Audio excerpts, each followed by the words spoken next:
Dwellers will be thinking about that if they have to face Australia tomorrow from 10 a.m. on Sky Sport 3. They got snuck through by Samoa 3-2, 8-2 against the Czech Republic. A loss last night in the 10th inning. I don't know how many times we've had to say that, but the place is so excited here today that everybody still thinks about that win last night. And then Australia 4-0 this morning over Japan. So here he is, Adam Folkard. He pitches probably about 15 to 20 kilometres faster than anyone else in this tournament. He is arguably the best softball pitcher in the world right now. But some of the players that are playing against him are saying he's actually a little slower than he was back in 2009. Lost a little bit of weight and taken a bit of power out of his game. But we clocked him at about 138 kilometres an hour yesterday, which was one of his fastest pitches against New Zealand.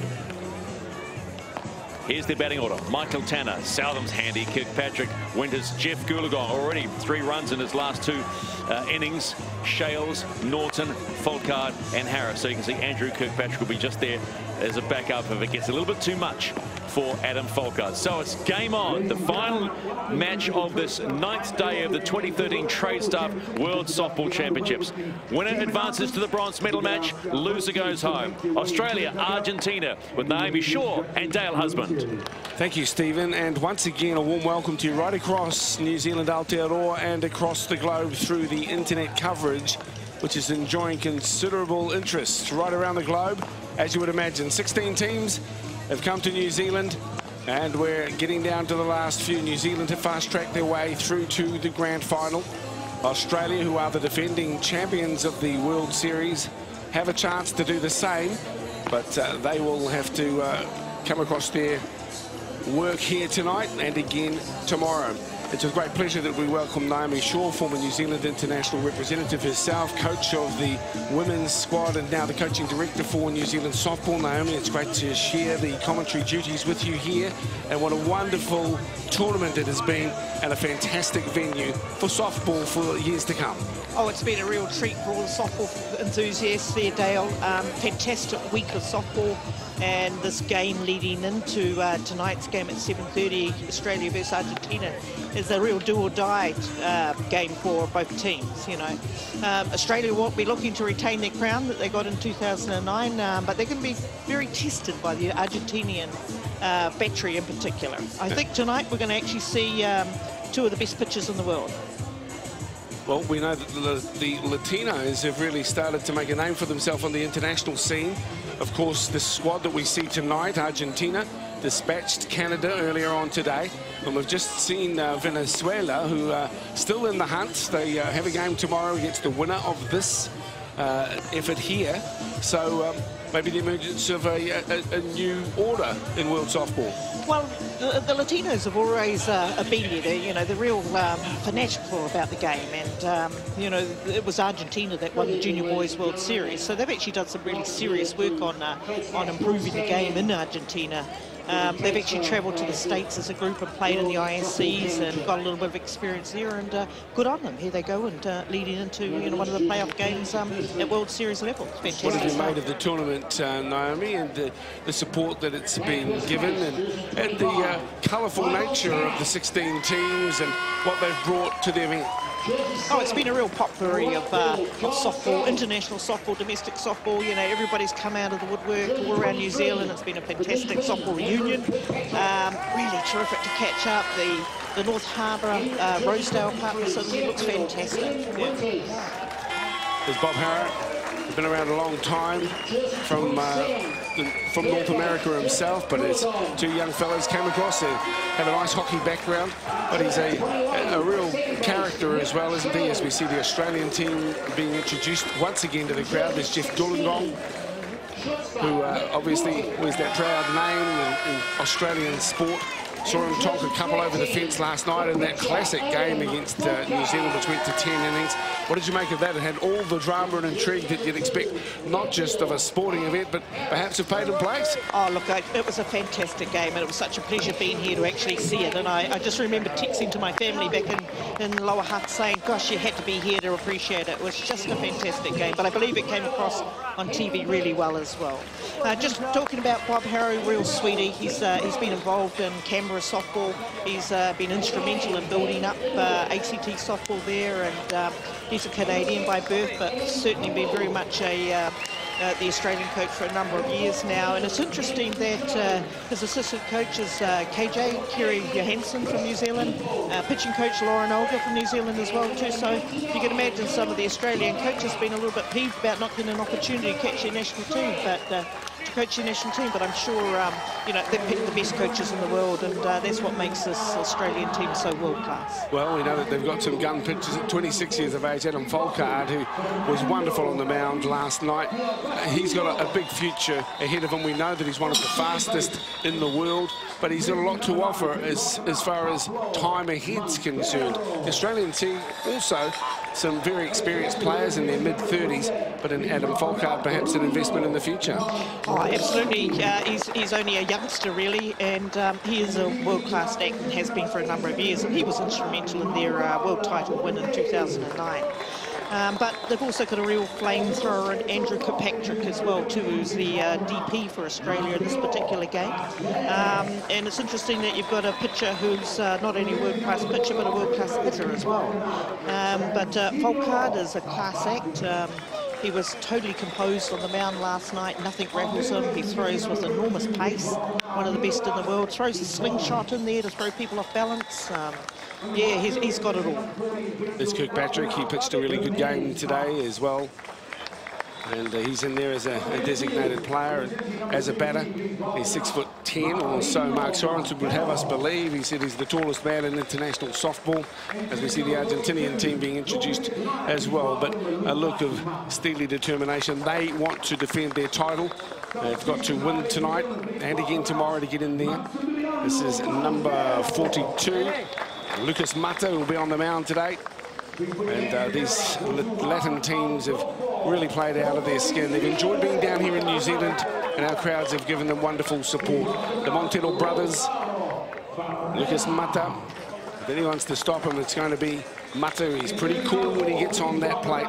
And we'll be looking forward to some big efforts from him. To the umpires today, and Wu Tamaki from New Zealand will be at the plate. Falcon from Venezuela will be on first base. Also, other New Zealanders, Brown and McFarlane. But Greg Pohl, who did a really good job, I thought, last night in that clash between Australia and New Zealand. He'll be on third base today. There's Raul Maschle from Germany in right field. And again, must pay tribute to the umpiring staff. And I can't help but reflect on the work of the volunteers, Naomi, who have really made the whole tournament tick. It's been quite a logistical challenge to put it all together. And without those volunteers, it would not have run as smoothly as it has. Everyone is saying just how wonderfully they've been catered for and looked after. It's a real credit to North Harbour Softball that that's the case. Oh, a lot of people have come out of the woodwork to support the North Harbour Softball Association, and good on them. And, you know, all the red-shirted people around here, they couldn't be more helpful and friendly and obliging. And the international visitors that I've spoken to have been absolutely rapt about the hospitality that they've received. Well, Naomi, they only come around once every 4 years. The last time, as we know, 2004 in Christchurch. You would have been there, no doubt. It was a wonderful event and quite fantastic. We got the win there, but of course, faltering in 2009. Or did we falter? I mean, we made the final. Australia got the win. Chance for New Zealand to reverse that, but there are some others who have their minds on the prize as well. Beautiful carved Cody trophies as gifts are exchanged. And just what all Argentinian men need is a little koala to take home with them as a memento. Yeah. Did Bob put the sheets on the board? Bob Harrow. Looks like he's got a few koalas stuffed down his shirt, actually, by the looks of things, as he comes in to get last-minute instructions. Good to see Widimu Tamaki on the plate too as well.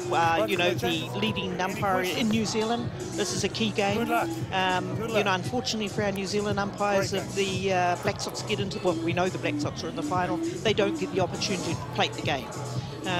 For obvious reasons. So it's fantastic to see Widimu here on the plate. It's the best caller of the plate that I know of. And interesting enough, it was Tamaki who plated at the last Olympic gold medal game when it was USA versus Japan. And you know, that's quite an accolade for his ability.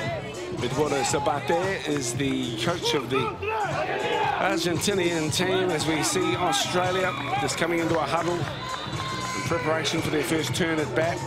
It will be Argentina will take the diamond. Little awkward time for ball as the sun sets, the light's not quite coming into effect until it darkens a little.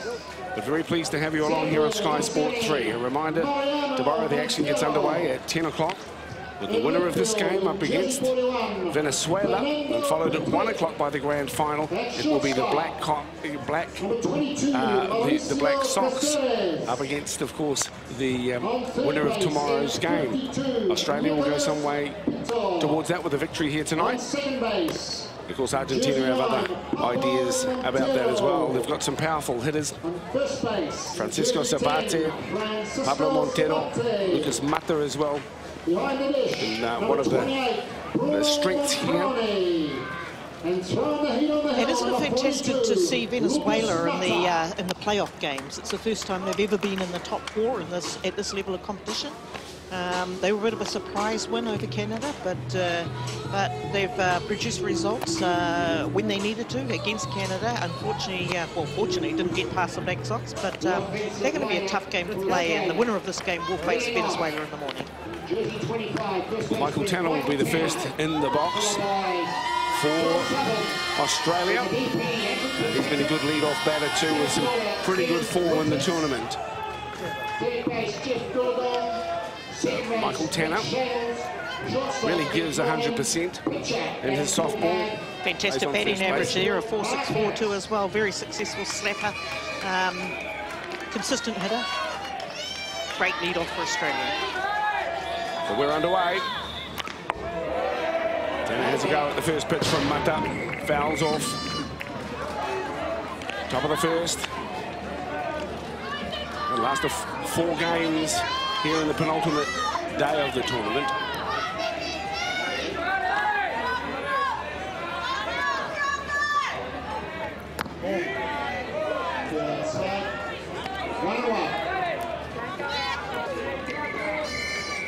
One ball. 1-1.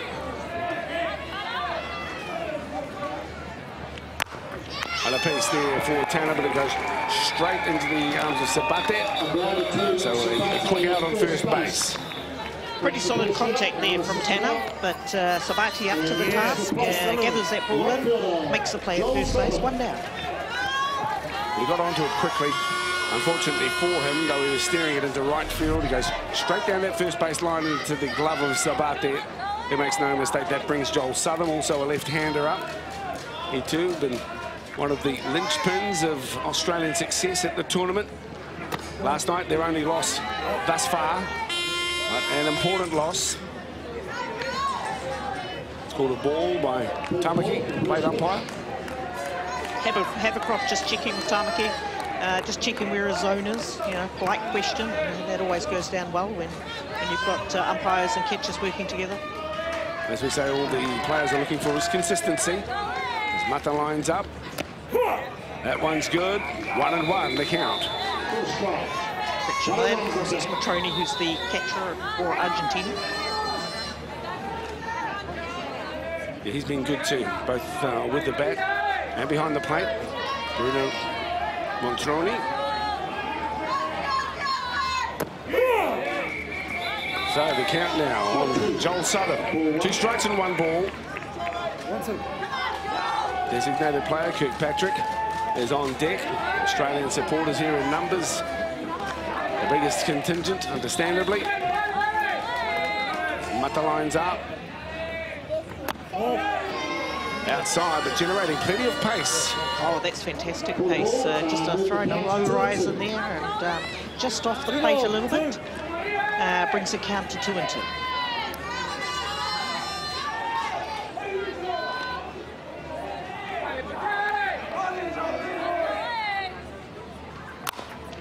For the piece of it for Southern. The out taken on first though.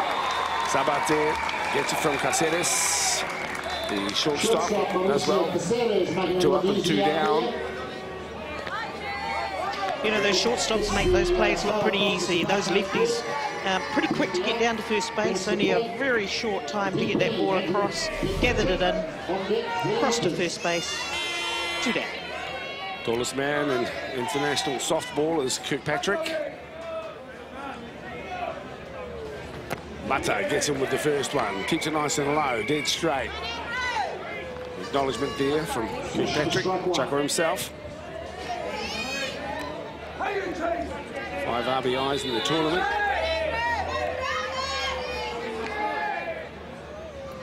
Low and outside. 1-1.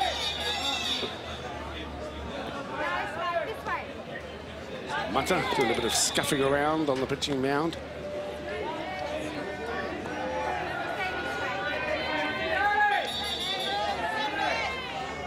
Leans right back. Low and outside. 2 balls, 1 strike on Kirkpatrick.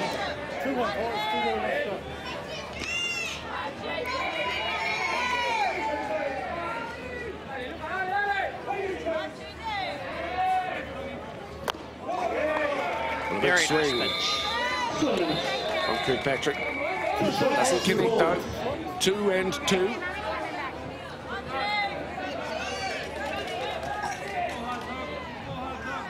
With his height, often swings down and through rather than across. This time, Mata trying to clip the outside of the plate, but instead ends up with a full house. 3 balls, 2 strikes.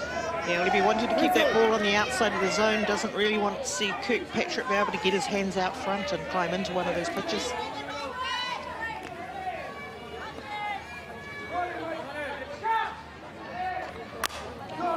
Piece of it there from Kirkpatrick and into the crowd. Dodging rather than attempting to catch it.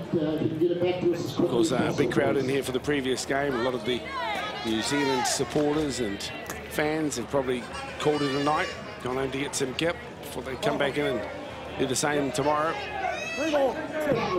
Final scheduled for 1 o'clock. Everything will be wrapped up late afternoon. And for one team, the celebrations will begin. Full house here on Kirkpatrick. Mata. And it's Mata who wins the battle. That retires Australia in the top of the first. 3 up and 3 down, and a good start for Argentina. Excellent start for Argentina with Mata quite dominant on the mound. You can see that he's leaping quite a way down the track there, and that certainly helps with the pace that he's pitching at with the velocity. But great start there for Argentina. Well, we haven't seen Folkard on the mound today.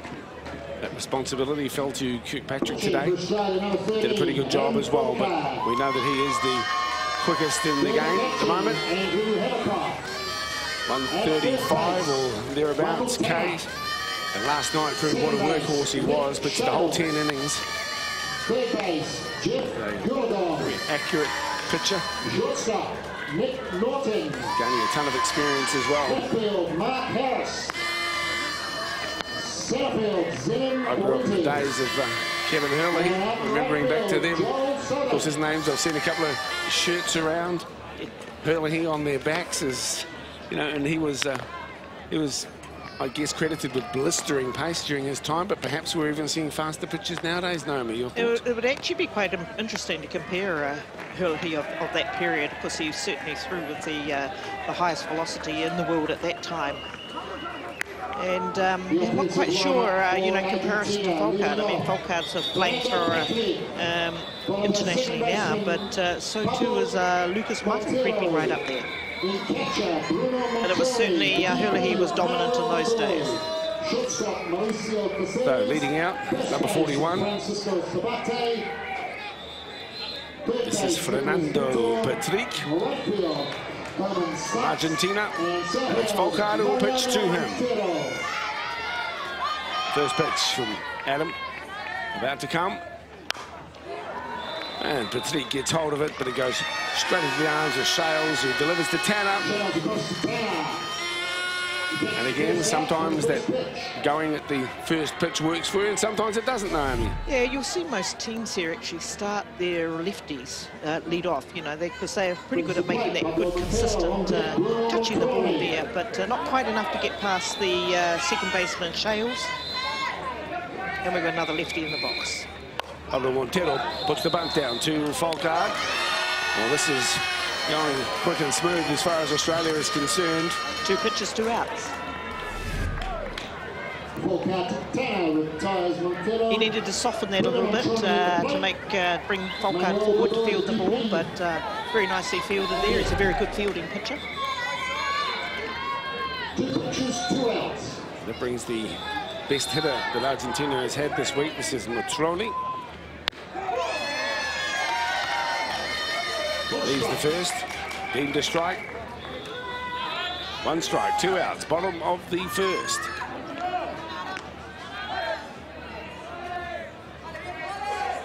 Leans back Falcard and then delivers. Straight through that strike zone. 2 strikes.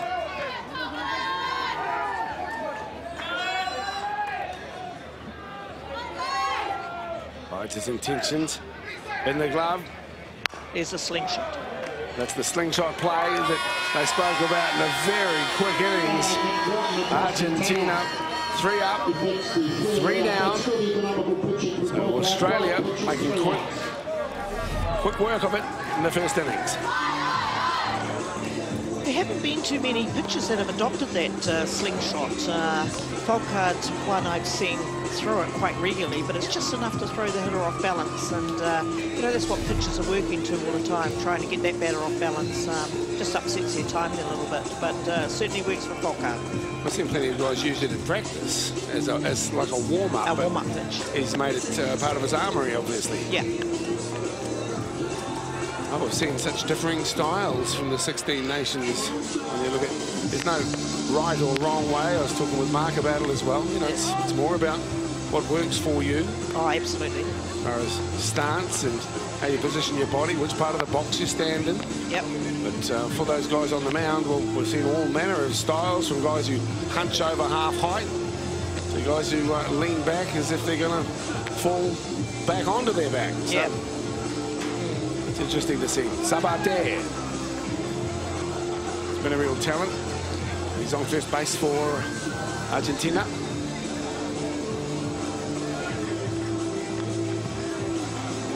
Tamaki enjoying himself there. The plate umpire. Controni, of course, the catcher. This brings Zenon Winters, centre fielder, up to bat. He too, a left-hander leading off the second innings. Low and outside from Mata.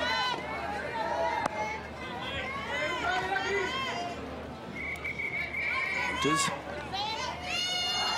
steadies himself now.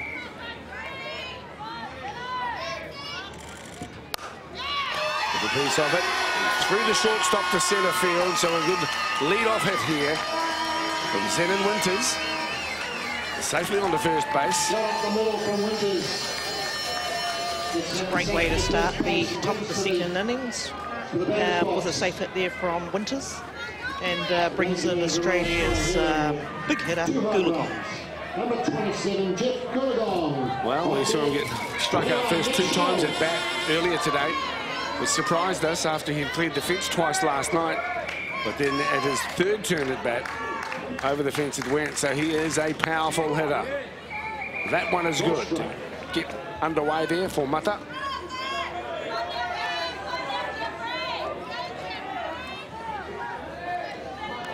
Runner on first base is Winter.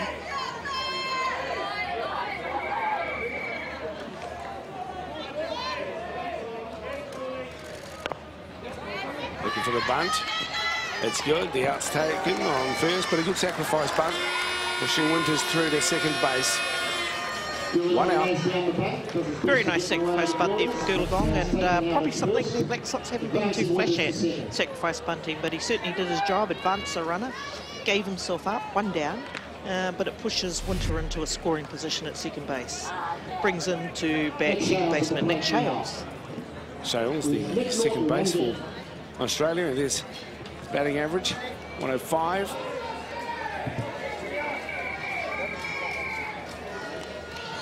Well, Shales is batting at number 6 in the order, and he'll be there for a reason. And, you know, yeah, they've still got some strength in their hitting somewhere. It just isn't happening so far, but I guess people with an average of 105 are going to do it at some time, and Shales will be hoping it'll be on this game. There's a strike, clipping the outside corner of the plate, enough to satisfy umpire Tamaki. 1 out, top of the second.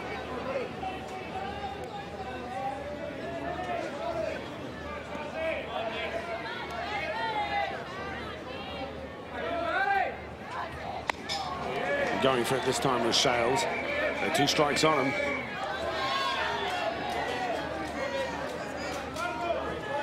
Really smart pitching there by Mata, throwing that raised ball. 2 strikes. Ankle guard that many of the batters use nowadays.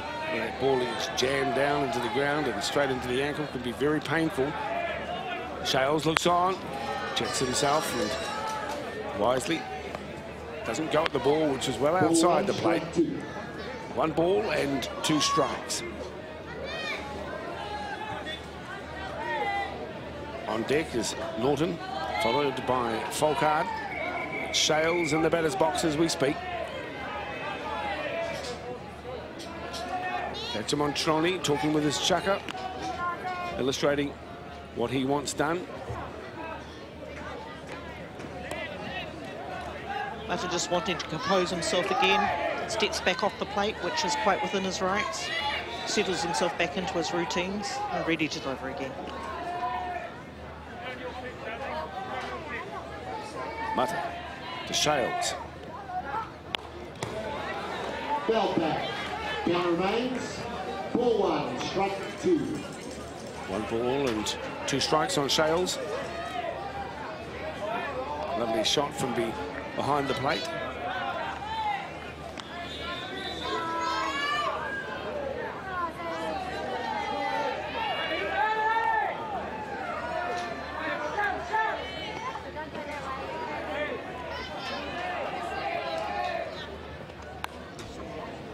That's fouled off as well. He almost looks like, Mata, the pitcher, almost looks like he's stepping well out to the side on his delivery. But that will certainly help with his location on hitting the outside of the plate. Well, we've seen some pitchers who want to get on with it. They're almost frantic. Get the ball, pitch the ball. But that's not the case here with Lucas Mata. Quite content to take his time. And whatever works for you. This time it does work well for him. Nick Shales is sent packing. It allows Nick Norton. Nick Norton, on deck. Adam Folkard. Good pitching by Mata. 2 outs now. Here's Nick Norton. Batting average of .167 and batting at the 7th in the batting order. Probably not one of the renowned hitters, but with a go-ahead run on second base, Norton will be looking to put the ball out to the outfield to score their first run. Well, a ground drive will do the trick.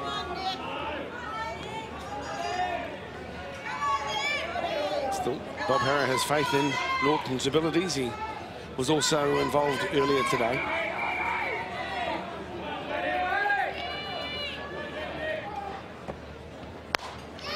But there's a bit from Nick Norton, and a great take going backwards as well. Montero. Bit of a run-saver catch here. Excellent catch here from second baseman Montero. And it may just have dropped in that gap there, but he was up to the task, took the catch for the 3rd out of the innings, and that stopped Australia from scoring their go-ahead run. Pablo Montero, nice effort here. He showed some good skills last time we had him on Sky Sport. Lovely pick up half volleys at second base. Two turns at bat for no gain for Australia.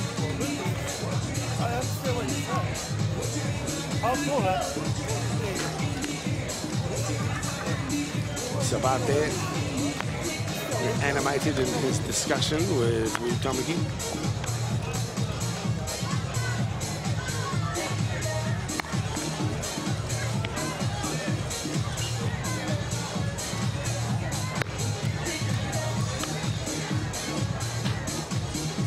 So Argentina coming for their second turn at bat.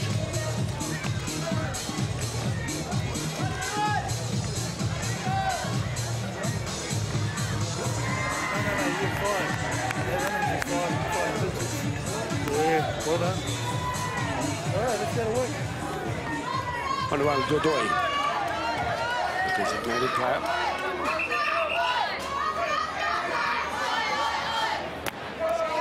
Big swing from Godoy first up. Leading off for Argentina, the VP, Manuel Godoy. A piece there with Falcao, but just goes straight upwards. Surprised the elbow guard is on when you're facing the world's fastest pitcher. On deck, Mauricio Caceres and also Francisco Sabate.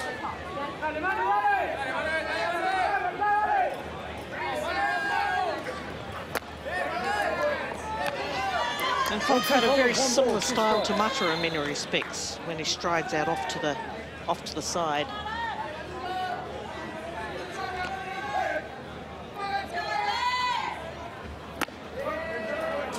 Checks his swing and has cause to do so too. 2 balls and 2 strikes on Godoy.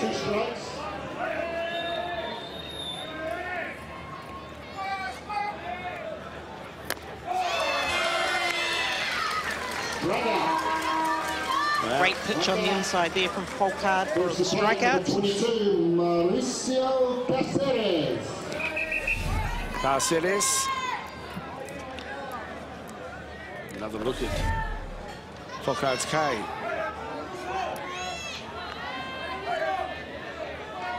Caceres.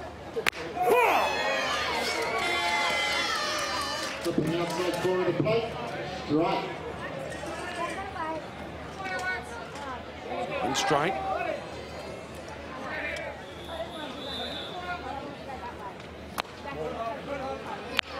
Down low. 1-1 the count here on Caceres.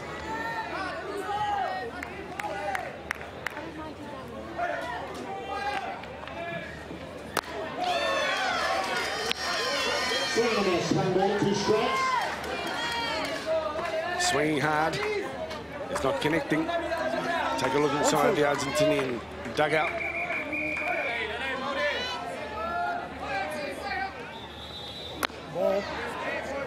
That one's a rise ball just outside. 2 balls and 2 strikes. 1 out, bottom of the second.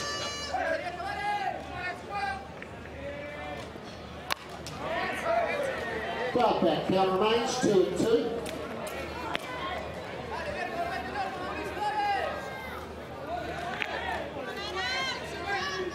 Big man throwing, much smaller man batting. If he can transfer momentum through that bat, the pace of Falcard, the ball can go anywhere. They can't quite get hold of him, but Falcard again shows his class. 2 up, 2 down, 2 Ks in the book. Caceres just, you can just see him fronting up there, facing up a little bit, shortening up with the bat, just trying to make contact with the pitch rather than driving it over the fence. But Falcard up to the task and strike out. Sabate. No.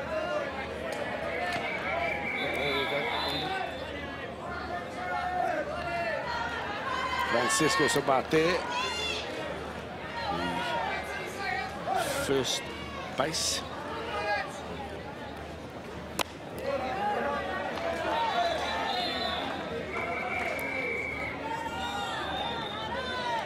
Ball 2. Good eyes here from Sabate.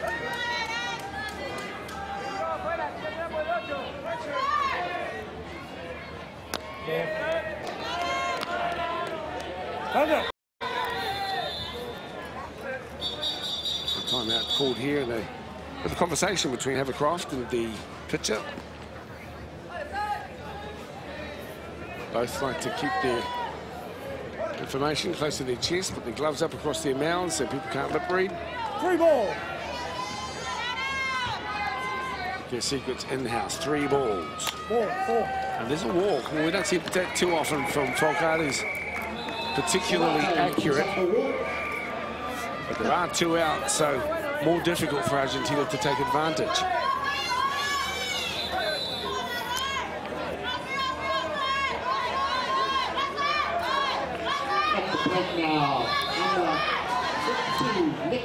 Runner on first. Door, the third base for Argentina. Folkard's pitched a number of balls in a row here. It's going to bring the ball back through the strike zone.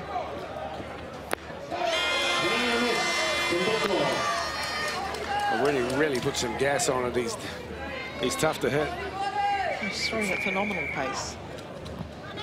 When you look at the distance, when you look at the distance from where he releases the pitch and the reaction time required by the batters, it's pretty outstanding. 1-2 fellas, 1 ball, 2 strikes. Count 1 and 2.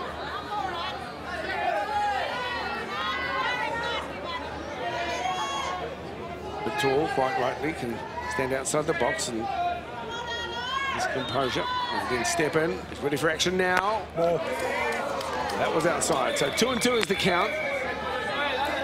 Still the runner on first.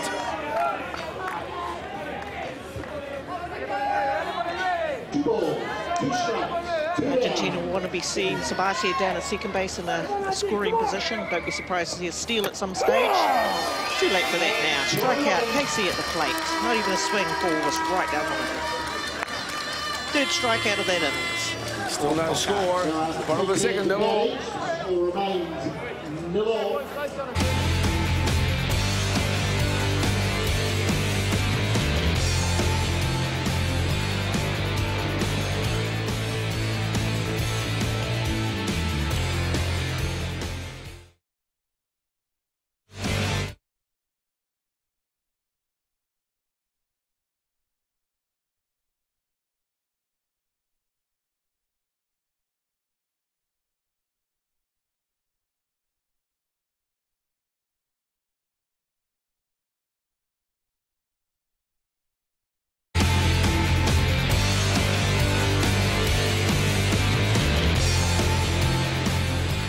And welcome back. Beautiful scenes in the background there. The sunset over North Harbour. There in Auckland City. And glorious weather across the last week and a half. And that, no doubt, Naomi has added to the enjoyment factor for all of the fans who've been here at North Harbour Stadium. Beautiful night too as well. Look at that out there. This is Carceres. We got some instruction a little with the Argentinian translator yesterday. That macron above the letters means the stress is on that letter. Mark and I have been testing ourselves, rolling our R's. And here is Adam Folkard. Not a lot of turns at bat in this tournament. It's really quite unusual to see 2 pitchers in your hitting lineup. It's a decent piece of it. It ends up back in one of the adjacent diamonds. In fact, now I can see the crowd over there ending up in someone's handbag, possibly.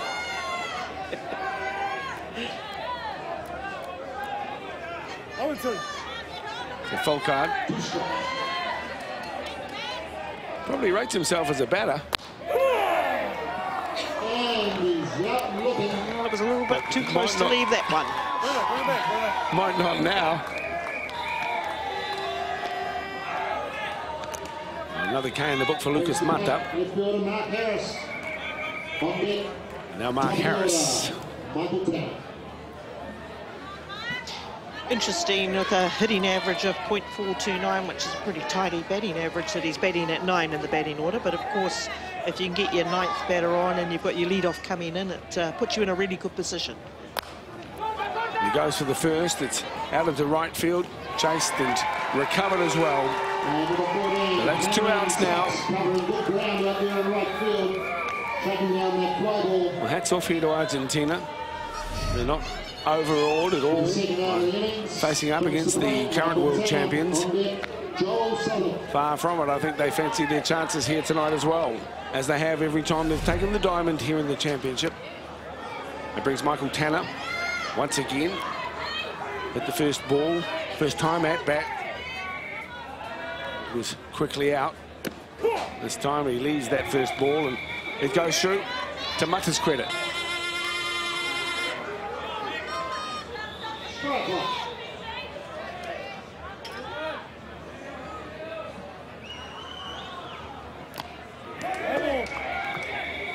That's a foul. Still 2 strikes on Michael Tanner.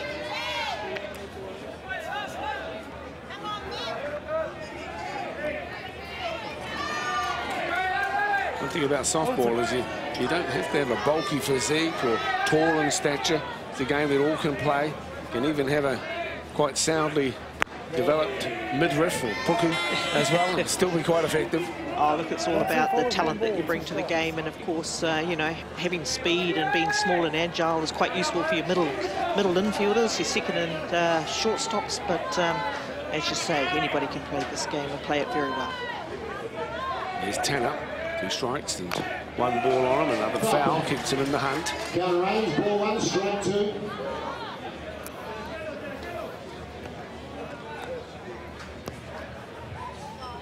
Robbery. 1, 2 guys, 1 ball, 2 strikes. 1 ball and 2 strikes on the talented lead-off batter for the Australian batting order. Tanner is really enjoying his tournament here as well. It's another late cut as well, forcing it across and into the stands. And Not really wanting that pitch, but just wanting to put it away in case it was called a strike.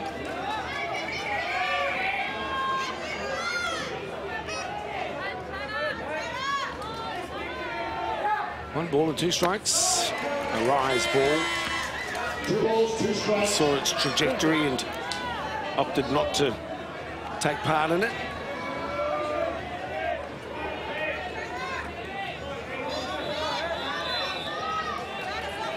Two and 2. Ball. That pitch squeezes him up. 2 balls, 2 strikes. And now a full house on Michael Tanner. 3 ball, 2.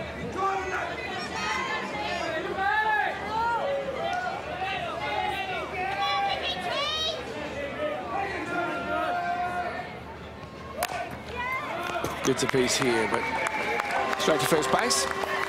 And Australia back to their dugout as well. Still no score. That's a credit there to Argentina as they take their 3rd turn at bat. And Tanner hitting the ball straight back to the first base, just as he did in the previous innings.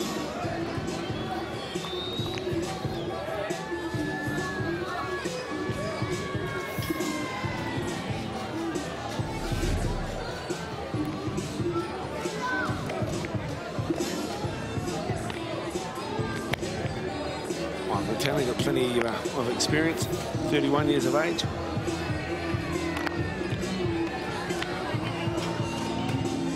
Many of these players playing out of the ACT in Australia. There are actually 4 representatives from WA, good to see, and 3 from New South Wales as well. All right, here, let's have at it.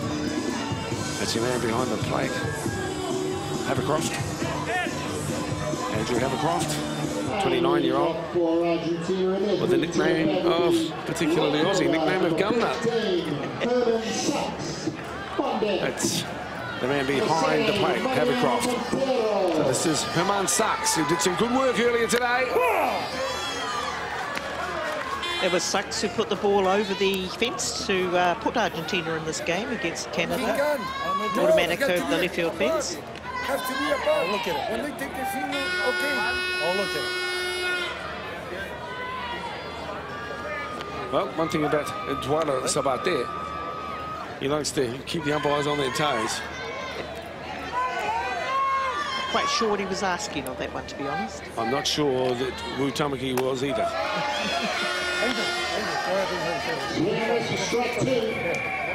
First pitch, he attempted to do a running bunt, and the ball was right there, and he simply missed it. So, yeah, I'm not surprised a strike was run up.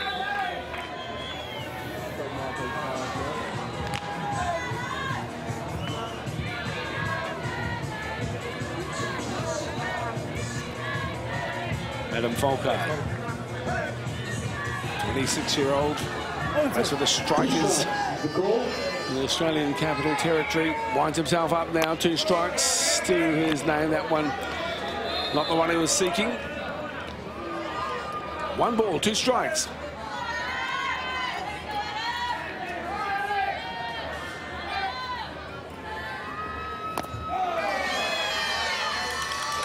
Batter's out! Batter's out! And strikeout there against Sachs. 4th strikeout of the game for Folkard. Brings into the batting box number 9 hitter, Montero. Mariano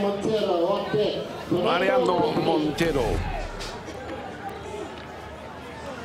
Don't quite have that roll of those R's that you have, Dale. Well, I've only got a half roll in it. It's more like a Maori roll, Montero. It's actually Montero. This is a bit tougher. Another attempted run bunt there from Argentina. They're looking to make contact with the ball. They know that Folkard's a pretty difficult pitcher to get some hits against, so they're looking to play a bit of a short game. Montero, 1 strike on it. Checks the swing, but I don't think it mattered. Umpire Tamaki thought that it had clipped the corner of the plate. All open to interpretation now, as we well know. Well, the K's can't strike fast. Yep. Strikeout number 5 there for Folkard. Beautiful rise ball.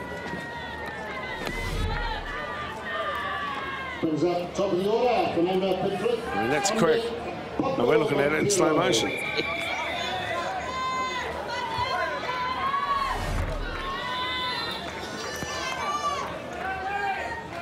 Fernando Petric.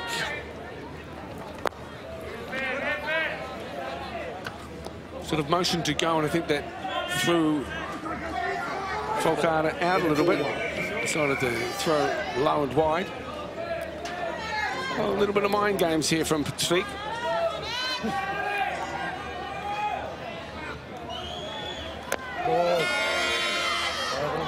Low says Wu Tamaki. A little bit off the plate there.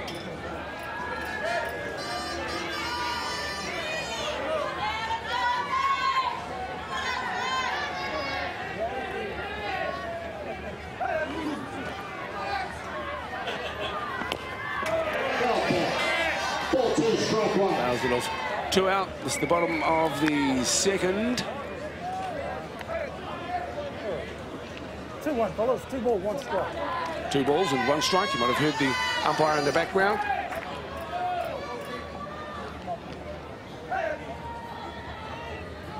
Two outs. I'll get a check. Swing! No, he didn't. And Tamaki checking with the third base umpire just to make sure that he didn't swing at that. And no, he didn't. So a ball goes in. 3 balls, 1 strike.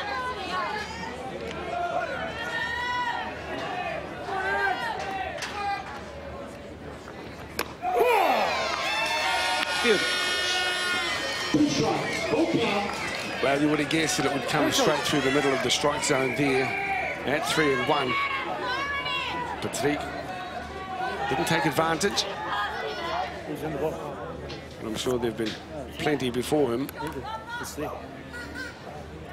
And Havercroft just checking with Tamaki to make sure that the hitters are staying within the batter's box as they legally have to. Just checking out where the lines are supposed to be. Wide open stance from Patrick. Straight to the outside there. Strike at number 6 for Folkard. Spot on. That's the end of the third. Still no score.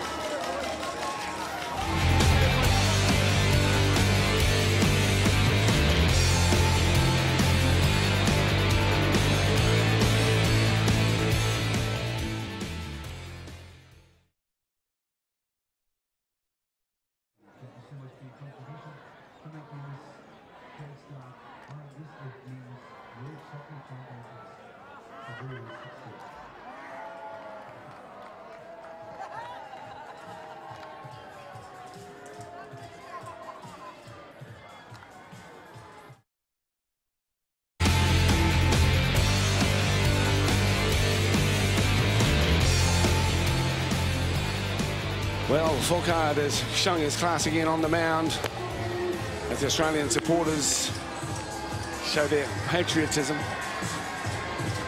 and the love of their Australian softball team.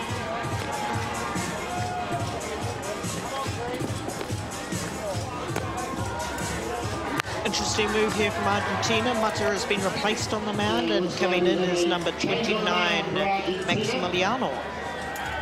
A little bit of a surprise move there from Argentina.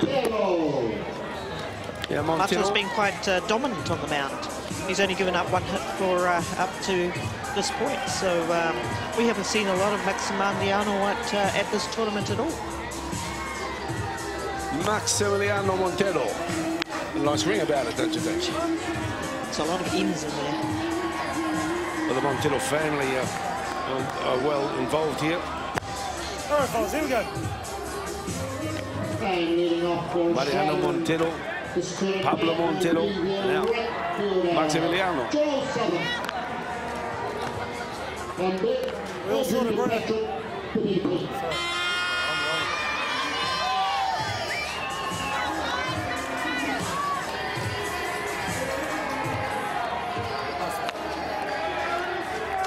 Coming into the batter's box for Australia in the top of the 4th innings is right fielder Joel Solomon. Southern another left-handed batter. Still no score here in this very important clash. A rise ball from Montero is let go. By the Australian.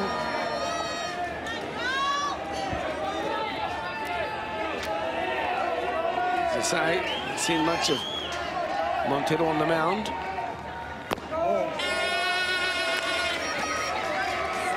Well, a rise ball that was too high and a drop ball that was too low. It'll just take a little bit of time for him to get into his zone and indeed into the strike zone.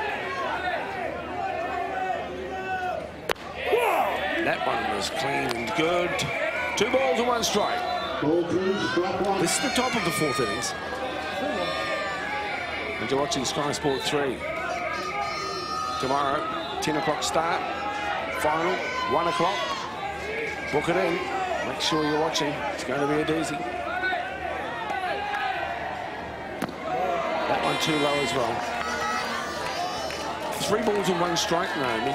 Yeah, Montero getting behind in the count for his first batter faced. Very interesting substitution there from Argentina. That's a good one, too. Able to come back with a very good strike. And generating a fair bit of pace as well. A lot of depth there in the Argentinian pitching lineup. An upright style, as opposed to others who crouch over. The big lean back, generating the pace. Southern gets a piece of it. Backhand flick from Montero to Sabater. Retires Southern. 1 up, 1 down.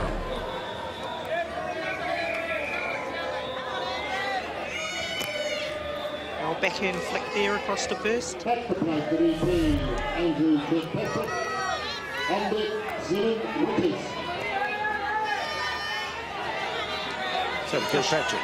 Yeah, very tall Kirkpatrick. I think Mark might be quite right, 6'10". It's a drive ground drive into the arms of the shortstop. Mercedes, and easily accounted for as well. So Australia might be a little disappointed with what's occurred so far. Some of their players, experienced players who might have been expected to hang in the batter's box a bit longer. That was the first pitch for Kirkpatrick. Didn't get done with it, what he had hoped. 2 up and 2 down. Still no score. Winters the only hitter in this game so far to get a safe hit. Drove it between shortstop and centre field. Last turn at bat.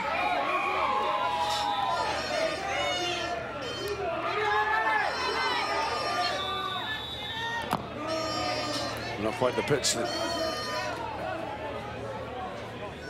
he was after at this time, I think, Montero. Obviously not. There's Goolagong waiting in the wings.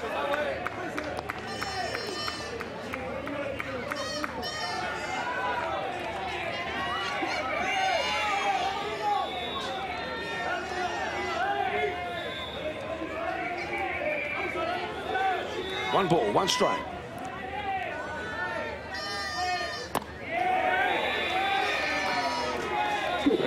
Definitely go out that one, didn't yeah. it? 1, 2, 4. 1 ball, 2 strikes.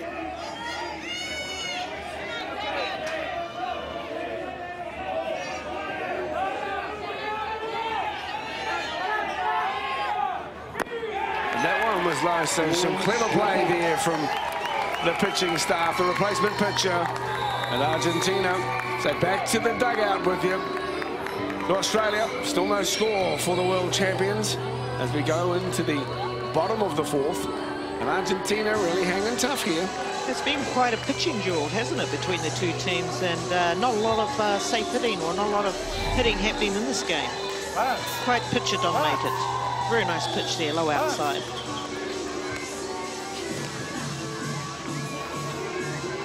Senator Winters looked like he certainly wanted to give it a decent whack. Just couldn't connect with it. Back to the mound goes Adam Folkard.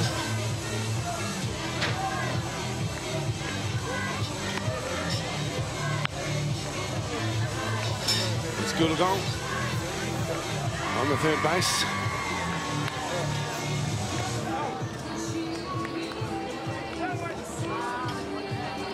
Look at the Australians in action around the field.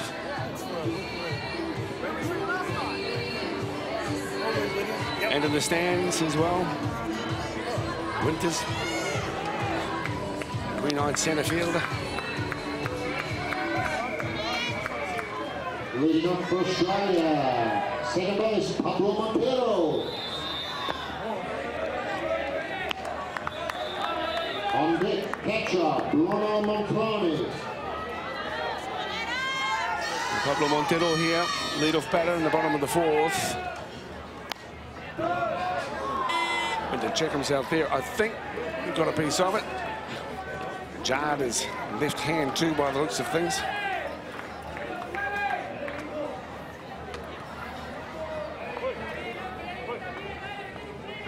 Looks like an umbrella hanging on the fence in the background. Must be a pessimist here somewhere. I think it's to keep the sun shaded off them. Won't be about the rain, Dale. Well, I did not think of that, Naomi.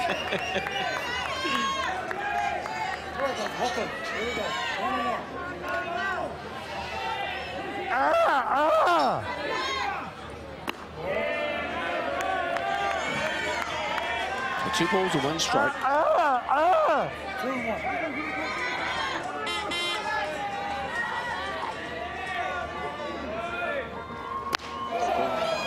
That's a good pitch. 2-2. Youngest 2-2. 2-2.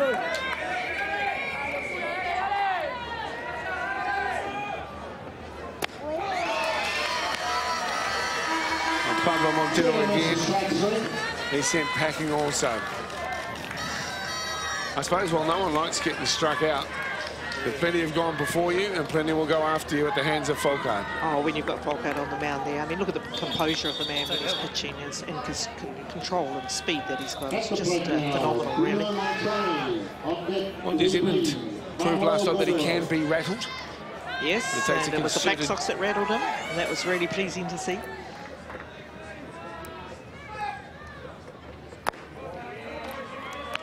Slow. This is Montroni.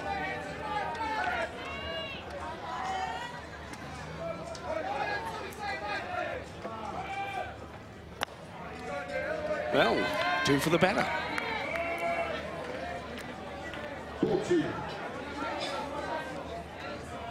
With this performance will do wonders for the game in Argentina and indeed in Venezuela. As the sky ball down to right field. Easily taken out there as well by Southern. Bill Southern out there in right field, takes down the fly ball for the second out of the innings. Montroni not quite getting hold of that pitch, and easy catch there in right field for Southern.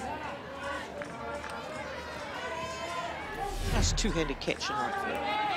Joel Southern from the Dolphins Club in New South Wales. There's a piece to the shortstop, so punch and counter punch here in this important matchup. Bottom of the 4th, still 0-all.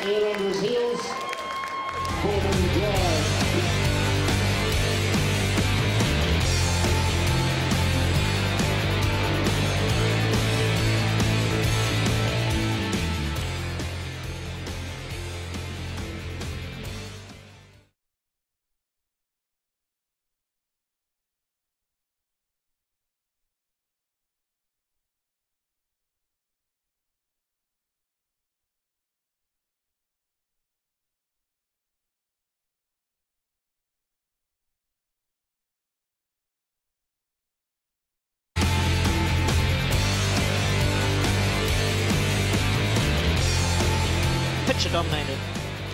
Well, we're talking about punch and counter punch at the moment. The games are very much pitcher catcher dominated here at the moment, but that could change in any moment. It just takes one hit to change the nature of the game, as you well know, Naomi.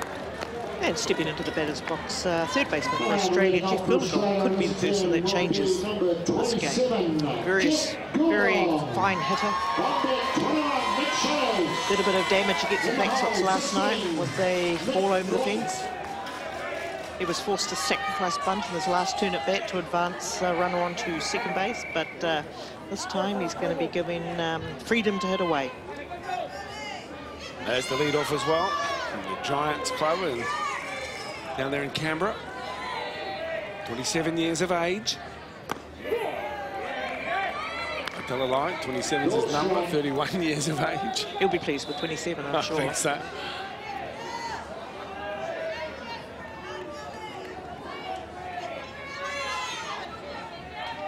Yeah, he was good last night. Let's see if he's got some of that left here. Little piece that I don't know if it was quite where he wanted it to be. Yeah. But he went anyway. Caught the sort of toe of the bat, really. Well, Montroni runs out. This is to Maximiliano Montero. He says, mate, I think we've got him. Let's see what he delivers next. 2 strikes on Goolagong. That's to the shortstop. Easy meet through to first base. 1 up, 1 down. Top of the 5th. Silky glove skills there by Carreras at shortstop.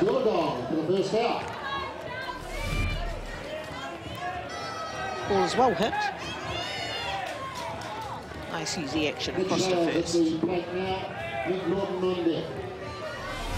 That brings Nick Shales into frame and into the box.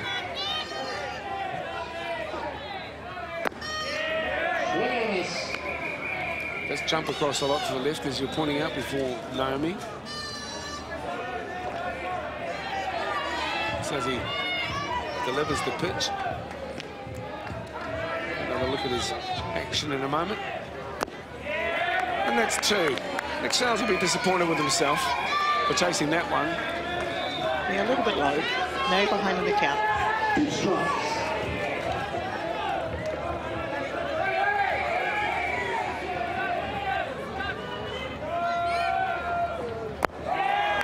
As well wide. Good pitching there in the end by Montero. Australia not looking very dominant in the batter's box at all. Let's talk about his technique here for a moment, Naomi. Yeah, really loads up on the back there, and look at that leap. Look how far out he's getting. He's just about outside of the pitching circle. Similar, very similar to Folkard as well too. But geez, a lot of power being generated forward there by these pitchers.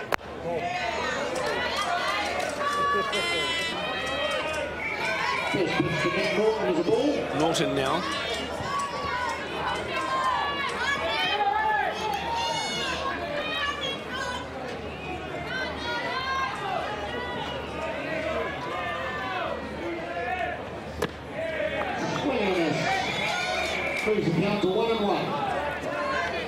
One ball, 1 strike on the 26-year-old.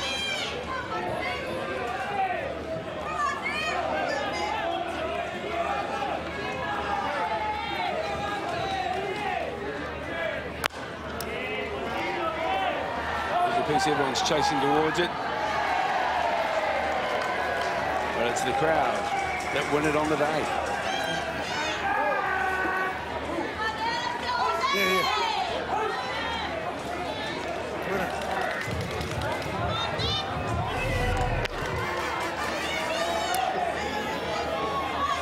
Back, 1 ball, 2 strikes. Great commitment there.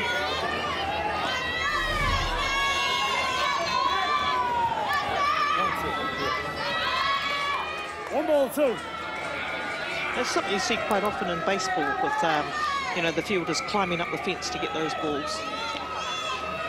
Dangerous at times. 1 ball, 2 strikes. On Norton, a poor pitch. Looks at his fingers. Well, obviously slipped out. Might want to make sure his fingers are dry.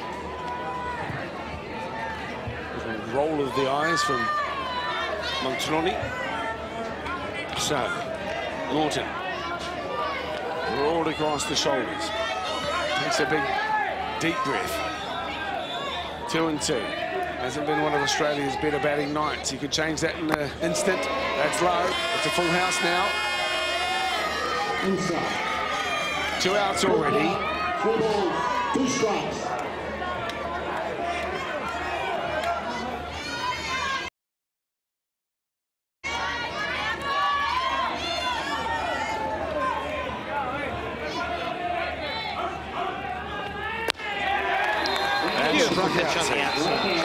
Wonderful stuff from the man in the middle, Maximiliano Montero.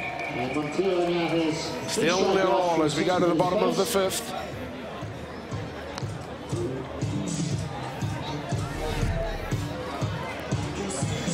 Well, we saw a tie break last night. Will we see one again tonight? Someone got what it takes. Yeah.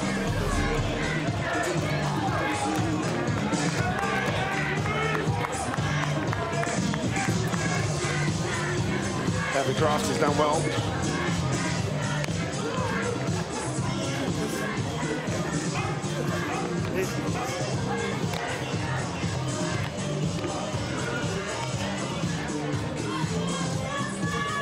Looking into the eyes of the catcher.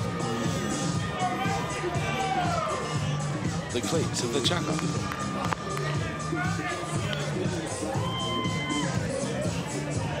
Game's here to be won. Who's going to put their hand up? We'll be down to just 1 decent hit. And it could be that, Dale.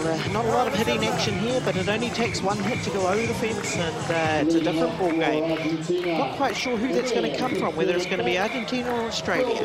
That's what makes this game so interesting. Both are well capable. Up to bat first up is Mauricio Casares.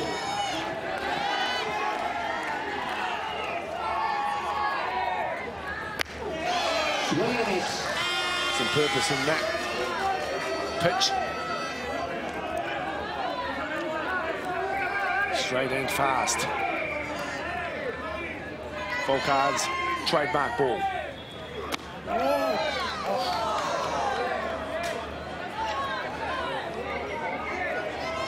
1-1. I think Folkard might have thought that may have been a strike. It looked pretty close. Pretty good to me. But it looked like he was putting just a little bit extra into it. We'll see how he goes on his third pitch. Through to the shortstop, chopping down on it. So fast, you can't, many batters can't get that full swing through. It's only on a piece, so let's have a look at Folkard's technique. Again, loads up at the back, really charges out the front too as well. Very similar pitching style to Argentina as well.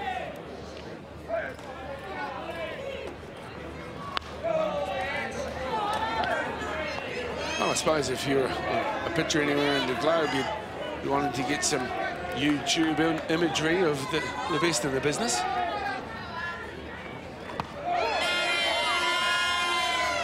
One ball and one strike. What's up there?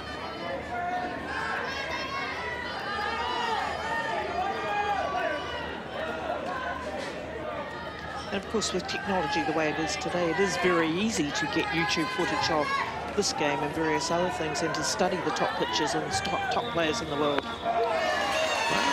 Well, you really slow them down and study closely how they generate that sort of pace, and then modify your own delivery. Yeah. I suppose it's not unexpected that you'd find pitching clones. Yeah. Well, we've actually seen three pitchers in this game with very similar styles. You know, they load up at the back, which means that, you know, on that lean back, and really power through on the leg drive. Adam steadies. He's inside and smartly left two by the batter. You're full house, but there is one out. This is the bottom of the fifth. Can Argentina do something here? Sabate. We saw him struck out a couple of times earlier today by leaving that last pitch, and he was halfway to first base before being called back to say that the umpire had called it a strike. Well, this time it falls in his favour. Well, Tamaki agrees with him that it wasn't across the plate. So Folkard with a walk. And Sabate's second walk of the game. Can Bator follow up? Push his teammate around the diamond. Bator, one strike on him.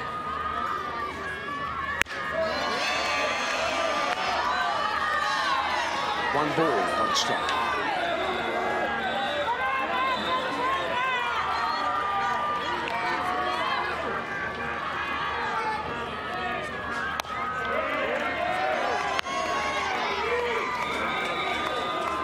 Two balls and one strike. So right there, still on first base. Hasn't attempted a steal, though he may do this run. 2-2 is the count on Bator.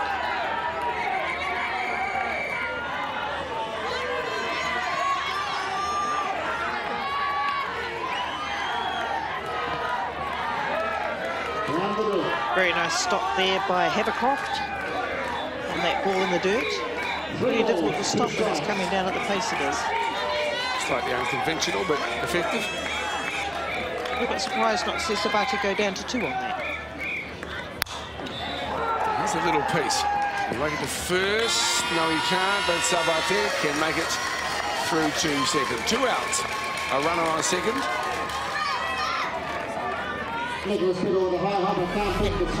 Goolagong opting to take the out at 1 because the ball stayed up in the air for so long. I don't think he thought he probably wasn't going to get a lead runner at second base on that ball. Does move Sabate into second base and a scoring position.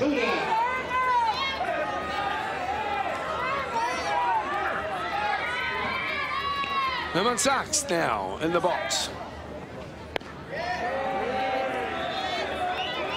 One ball. Keeping us cool. And it was Sachs who put the ball over the fence against Canada earlier in the day. So we know that he's capable. You can get a solid piece on it. Adam Folkard up against Herman Sachs. Haverkoff making the calls. Generating extra pace there. 1-1. Well, it may be pitcher batter dominated this game. It's still a very intriguing softball match.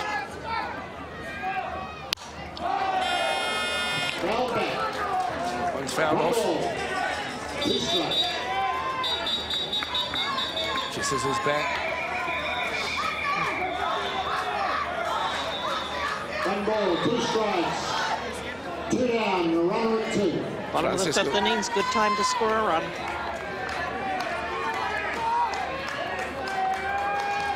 One and 2. Not tempted by that rise ball.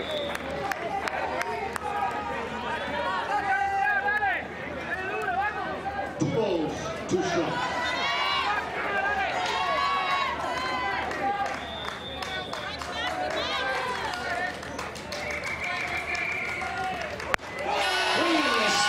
There it goes. So no runs there for Argentina either. That's 5 innings from both teams and still no score. It's 0-0 at the bottom of the 5th. And that's strikeout number 8 for Henry.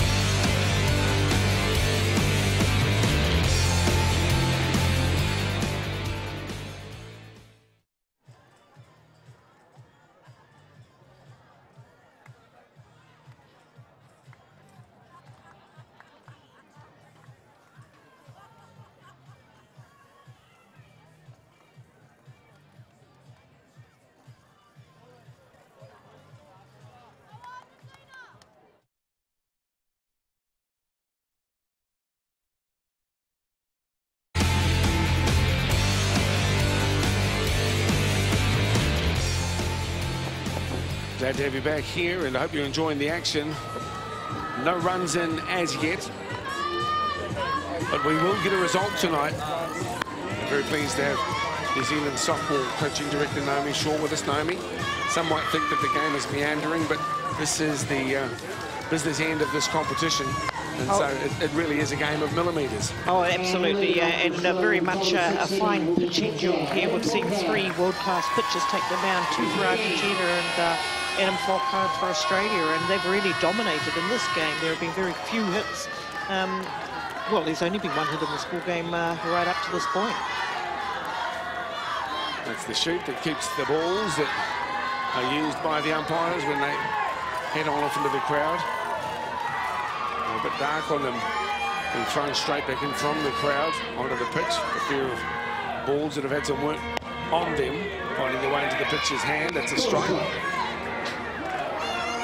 And we're seeing Adam Folkard, the Australian pitcher, in only his 6th turn in the batter's box here at this World Series. An unusual move there from Coach Harrow, but obviously he backs Folkard and thinks that he might be able to come up with that hit they need. 2 strikes on him at the moment. Maximiliano Montero on the mound for Argentina. That's why first ball of the turn at bat for Folkard. 1 ball, 2 strikes.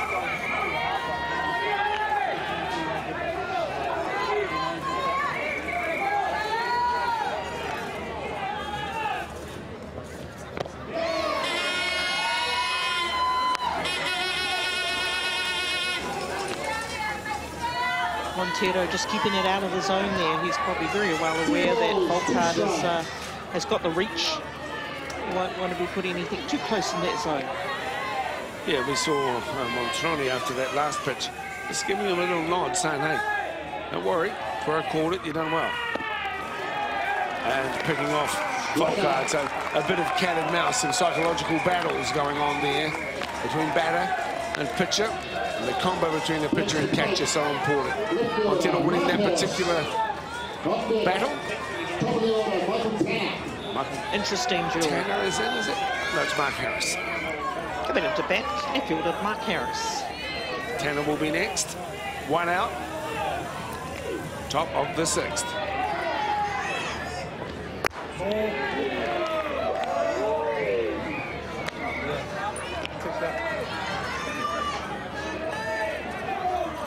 Some good skills and composure. Really keen eye, Mark Harris, to leave that one alone. What's next for Montero?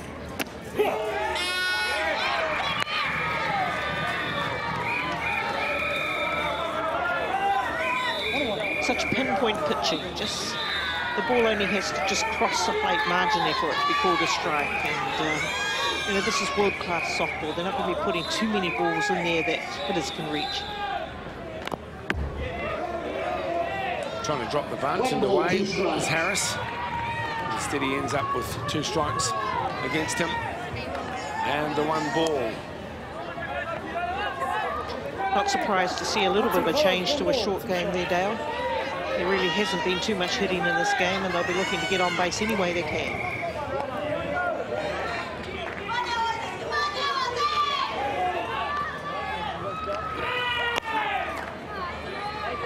Late chop down on it. Well, Australia are here with obviously Bob Harrow, their coach, but also 3 assistants, a manager, a statistician, a physiotherapist, and a video analyst. So they've come prepared to defend their title. Still anyone's game here.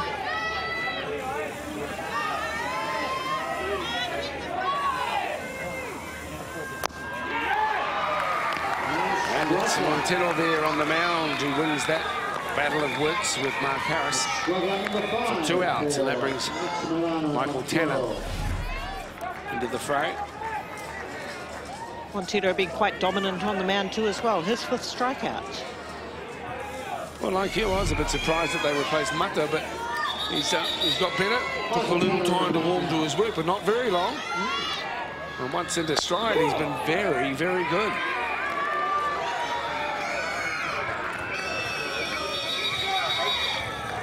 One strike on Tanner, 2 outs.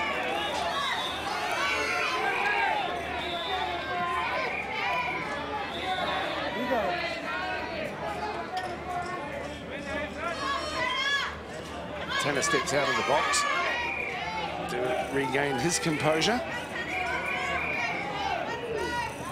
Nice style about him.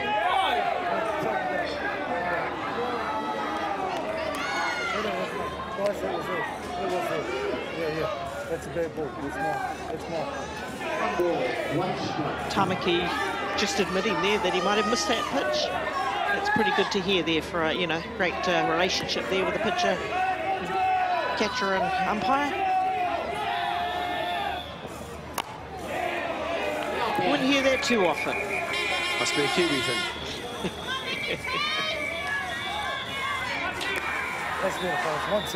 But you know, umpires, like players and coaches, we all make mistakes at times. It takes a big person to admit it.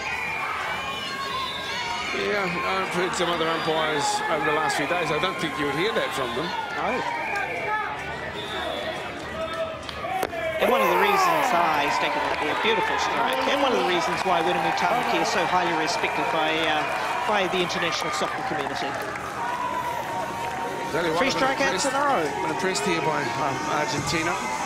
Very much. Look at them. They're coming into a huddle saying, boys, we can do it. We're only one shot away from it. It's been a wonderful addition to see these teams from Latin America doing so well. Venezuela, Argentina.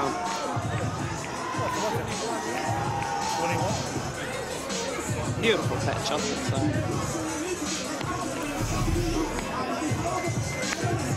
I don't think Michael Tanner's averse to arguing the toss at times, though.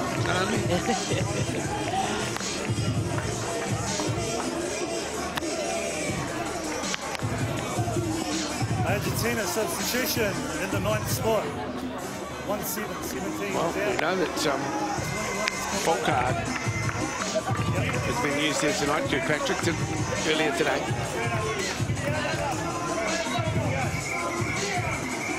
The winner here, of course, has to go through Venezuela to get to the final. So how much is it taking out of Falcao?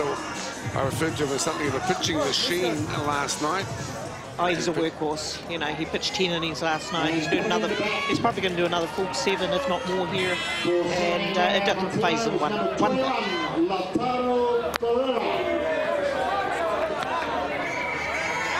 There's the rise.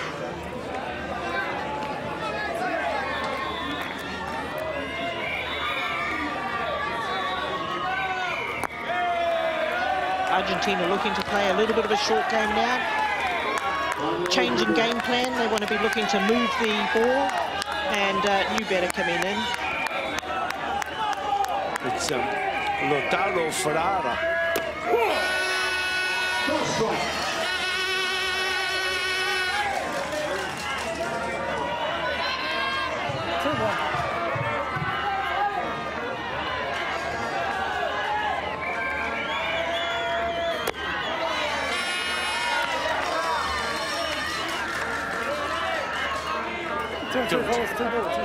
Two and two on Ferrara. First into back.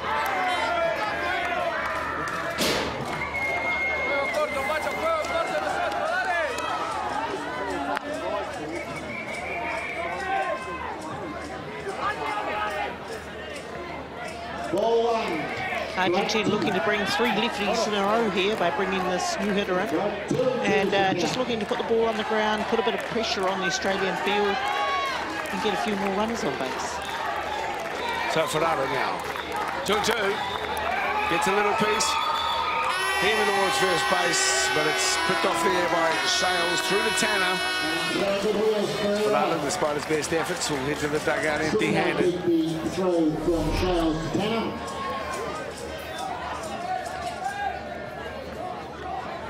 So close. Still has to be a good play by the Aussie defence to get those runners out. Patrick now. 1 out.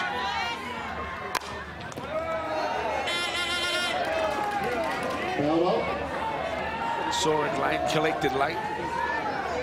And drove it down the third base, or into the third base line fence.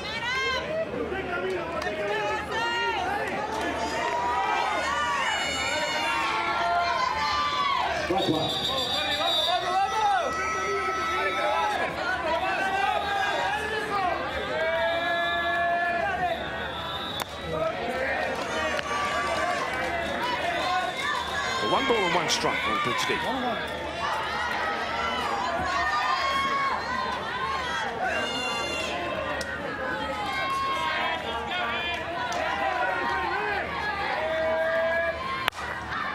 And throw up again.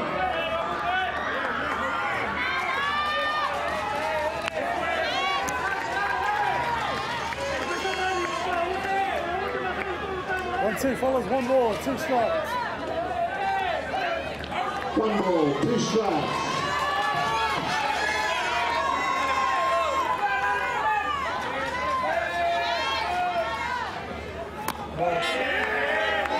Well left there. Like a trick. 2-2. Not falling for that rise ball strikeout pitch. And he makes a move just as the pitch is about to deliver as well. Gets the chucker in 2 minds. But there's Got him that time on the same pitch. Falcao wins the battle once again. Strikeout number 9.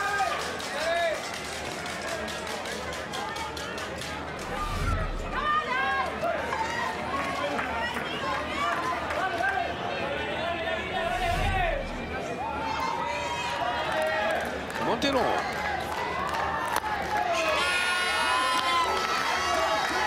Pablo Montero at the plate.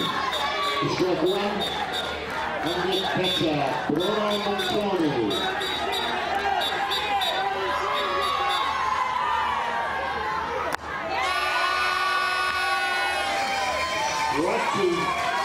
So 2 strikes here on Pablo Montero. This Just can't quite get the aluminium onto the leather. Proving his class once again. Adam Folkard, that's the end of the bottom of the 6th. It's tight, still no score. Looks like to me that Folkard stepped up.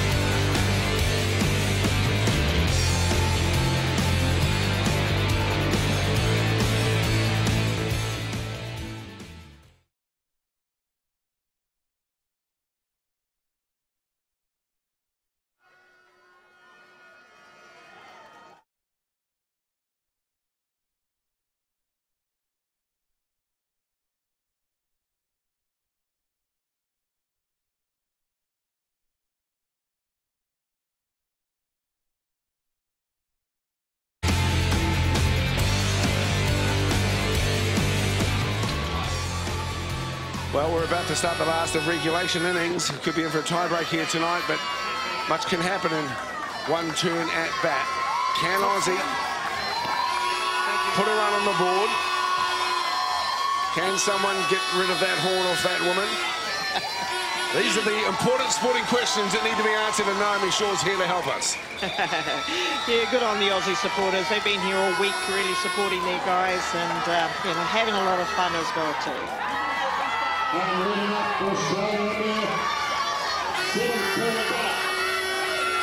They know it's the last turn at bat for the Aussies. They want to score that run now.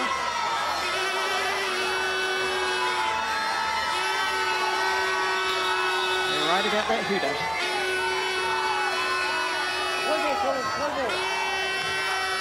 Possibly the worst things ever invented, those horns. Here we go.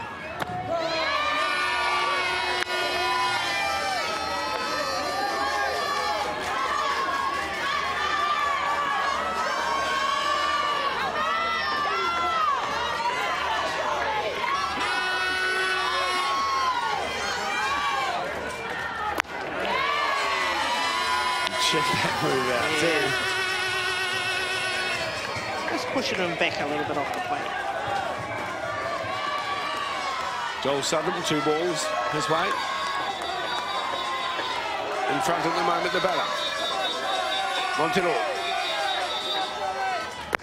Yeah, clean and straight and hard.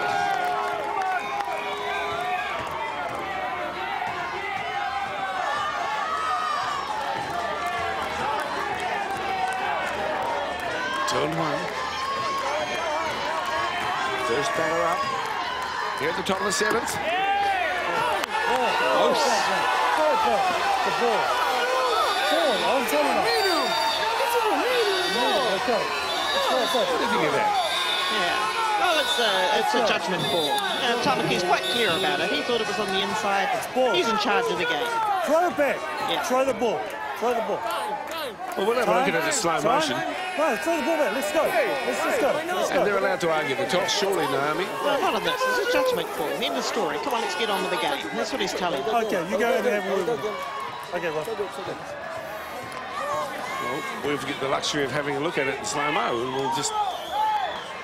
It's an important part of the game. Get another look at it.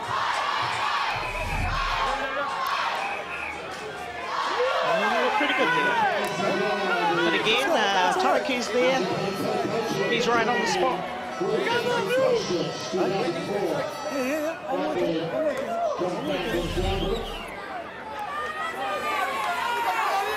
No, it's my turn.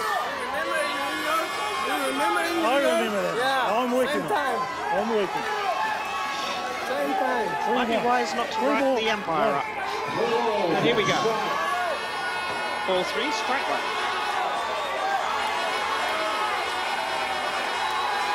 Three balls and 1 strike could be an important call, an important decision. We'll see.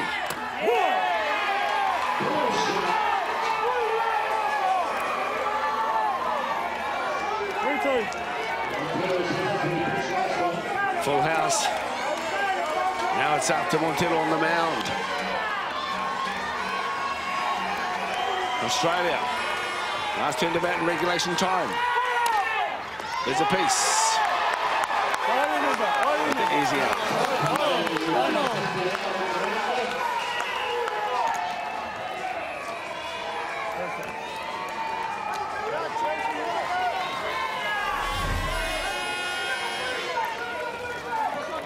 Nice take there by first baseman. Reaching high for that ball. An important out. So Australia now, unable to score any runs.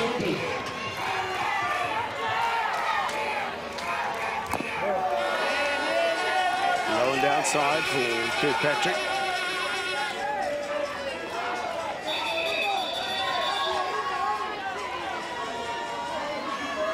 Looks as though he's teeing off on some golf shot before he lifts himself up into full stretch. He's prior to the pitch. So he's powerfully at it, but can't connect. 1 ball and 1 strike. 1 out, top of the 7th.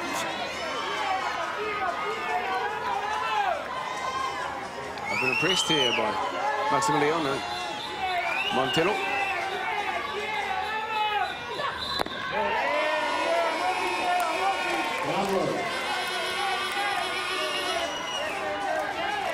Feeling the pressure a little bit, pitching a few more balls than he has done. Getting behind in the count. Very good hitter, Andrew Kirkpatrick.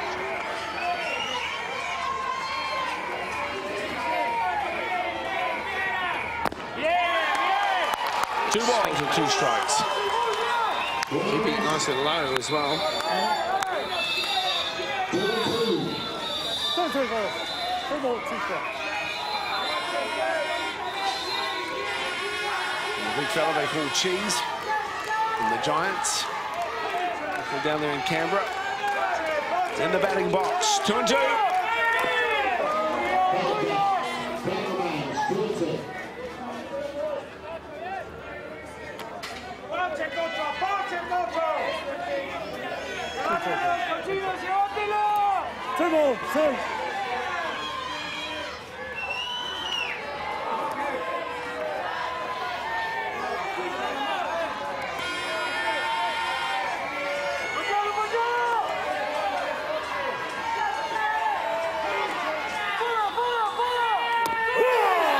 Pitch on the outside there. That's a big out for Argentina.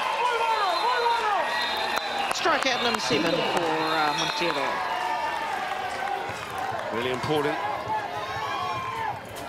So, that brings Zenon Winters to the batter's box. Another look at it. Picking up the corner. Well, we haven't seen very much of Adam Folkard in the batter's box. Nor really Kirkpatrick. It is quite unusual to have 2 pitchers in your hitting lineup. You know, maybe the Australian bats are starting to dry up a little bit there. Certainly seems to be the case in this game.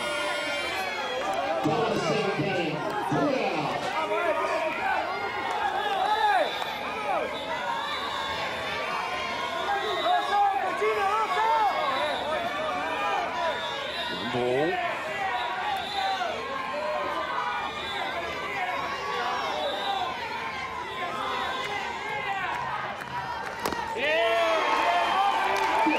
Montero gets Zenon Winters swinging. Winters has the only safe hit of this game so far.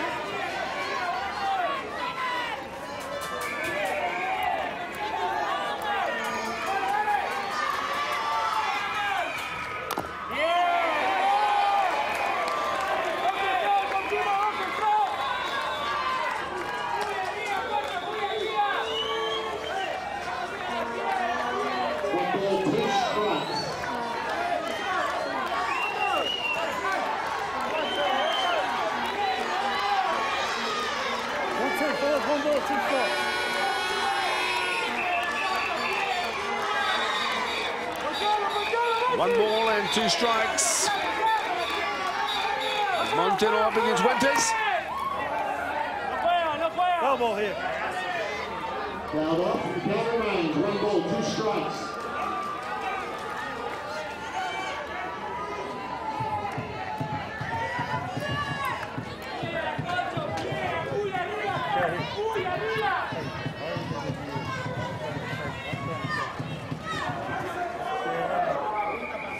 Adjusting his cleats by the looks of things. As Montroni looks on. one of the best performers for Argentina tonight and in the early stages of the week as well. There's that ankle guard on the lead foot.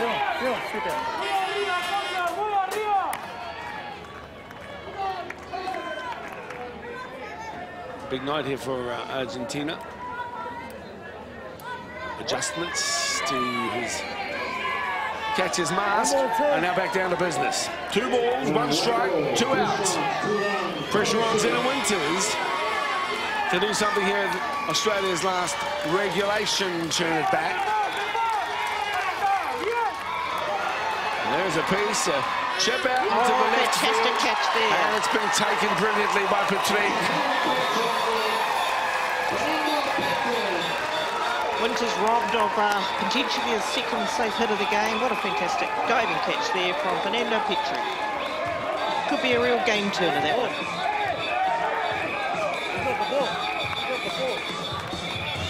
Well, we've got a chance now for Argentina to win it in the last innings before, if they're unable to, we go into a tiebreaker, as we saw last night. Runner starts on second base, and then it's game on until we find a winner. Well, sometimes a catch like that can, or a play like that can just turn a game, and Argentina had the last turn it back. They only need to cross the plate to win the game. And the Australian team will know that very well.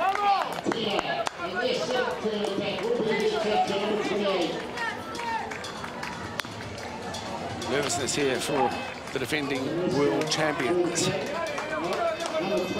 Or perhaps not. They've got the world's best pitcher on the mound. They certainly have.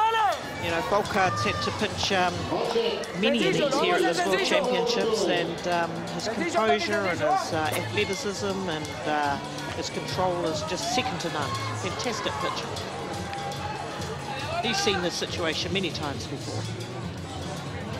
But it just takes one slight error in judgment from him. And of course, a little bit of LUCK from a batter as well. Things can happen. And this man has been probably one of the best. Bruno Matroni. Can he win it for Argentina? 1 ball and 1 strike. Chopping down late. He's looking to get on rather than over. Matroni, the batting in the 3rd place in their hitting lineup, makes him one of Argentina's most dangerous hitters. Slightly wide. 2 balls and 1 strike.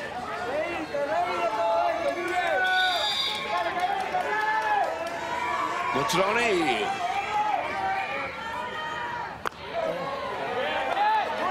So.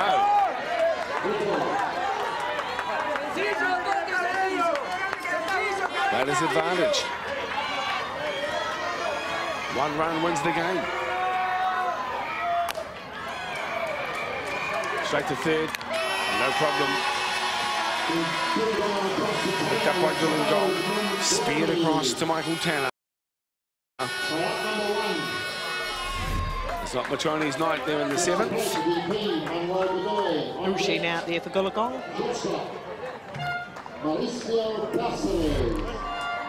Good out to get bottom. First batter up in the bottom of the 7th.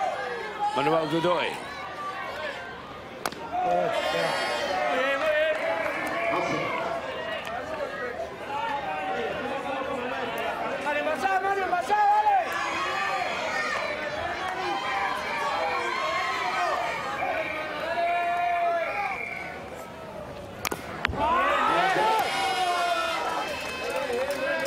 Godoy batting in number 4 spot.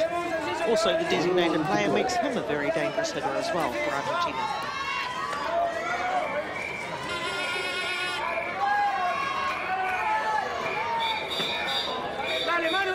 One ball and 1 strike.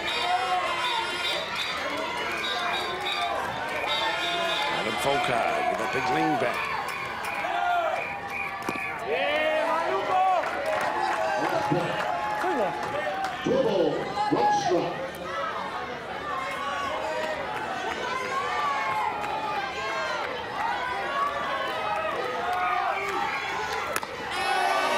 Big swing, doesn't connect. 2 balls and 2 strikes. Wow, what a battle this has been. Hope you're enjoying it home across the Tasman. Remember, tune in tomorrow for the big finale of the tournament. First game, 10 a.m. New Zealand time. Second and last is scheduled for a 1 o'clock start. Who will be the 2013 International Softball Federation World Series champions? You'll know watching Sky Sport 3 tomorrow. Beautiful pitch there by Folkard. 11th strikeout of the game.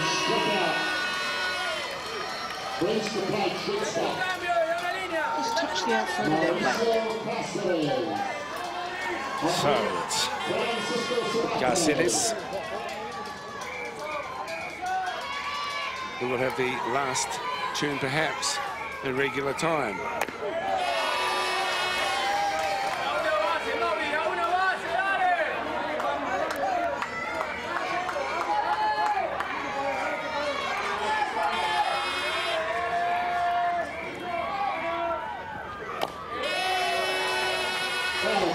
Looks to me like Folkard stepped up a notch there, Dale. Sure.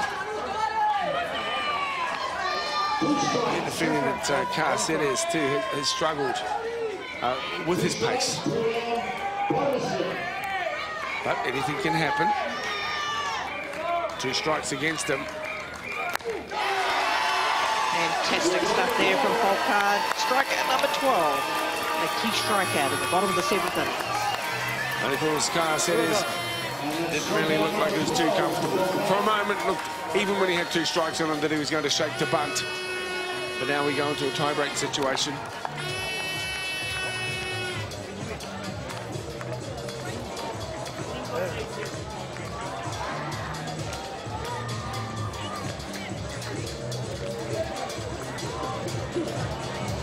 Yeah, tough situations, a real do-and-die game for both. And of course, the tiebreaker situation going into the top of the 8th innings. Australia will start with a runner on second base, and that will be Zenon Winters.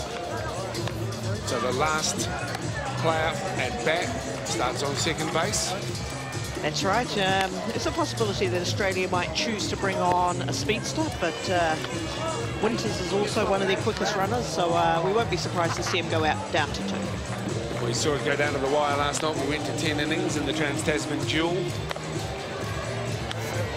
On equal footing, I suppose, here now. Yeah. Argentina have done a lot of the hard work to stay here. Australia came into the game as favourites.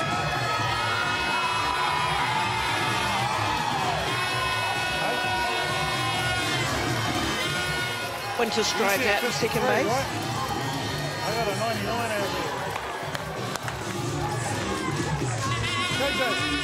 No, new runner brought in. Number 99, Todd Hunter-James. And obviously brought in for his speed.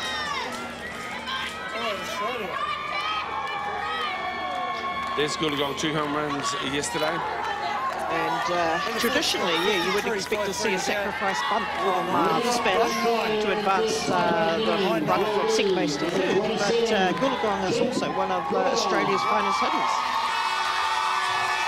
Bob Harrow's got a little bit of a dilemma. So that's Todd Does he hit Hunter. away? Does he sacrifice bunt his best hitter? Todd Hunter on second. Goolagong in the box. This is tie-break softball. And this is how we do it. Heading away.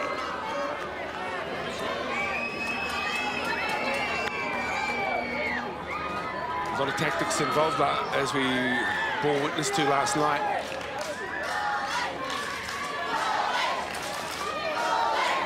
It's a matter of keeping that run at bay.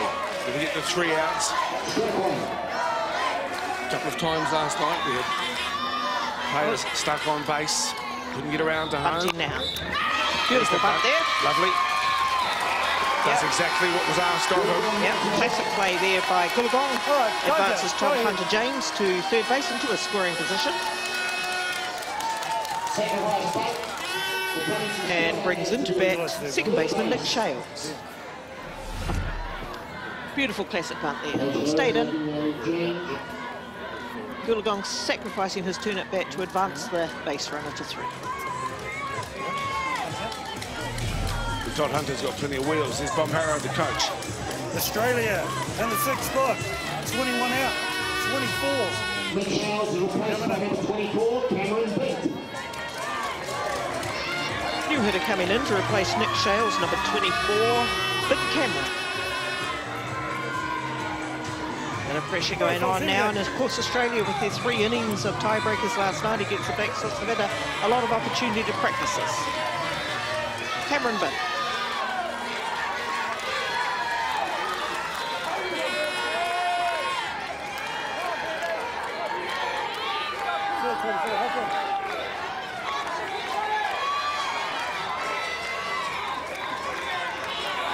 So Bent now the pressure on him. Todd Hunter on third. Oh. A poor pitch coming home. There is the run scored for Australia. Yeah, a little bit of pressure on the pitcher there, Montero. It's the first ball we've seen him put in the dirt. This is international softball at its best. The pressure. And Bent comes through on a pass ball. Well, who would have thought, Naomi? Who would have thought? But of course, Argentina will get their opportunity to put a bit of pressure on the Aussies as well too, and they'll start with a runner at second base at their turn at bat.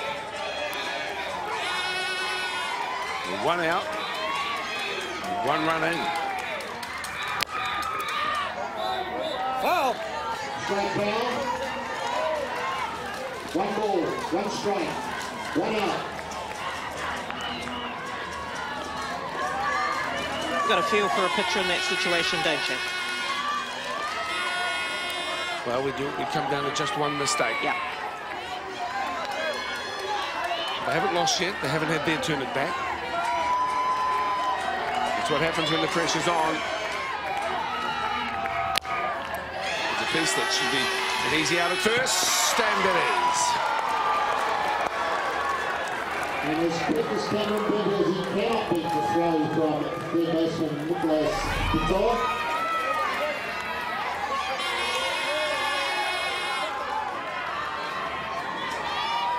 How costly might that mistake be? Shortstop, Nick Norton. Here's Nicky Norton into the box. No runners on, so it's all for him to do. 2 outs. What's he got in store? Outside.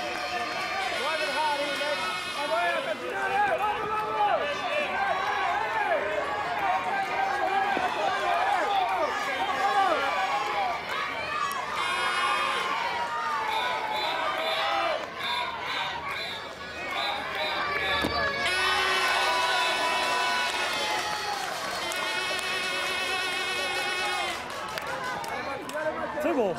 2 of them.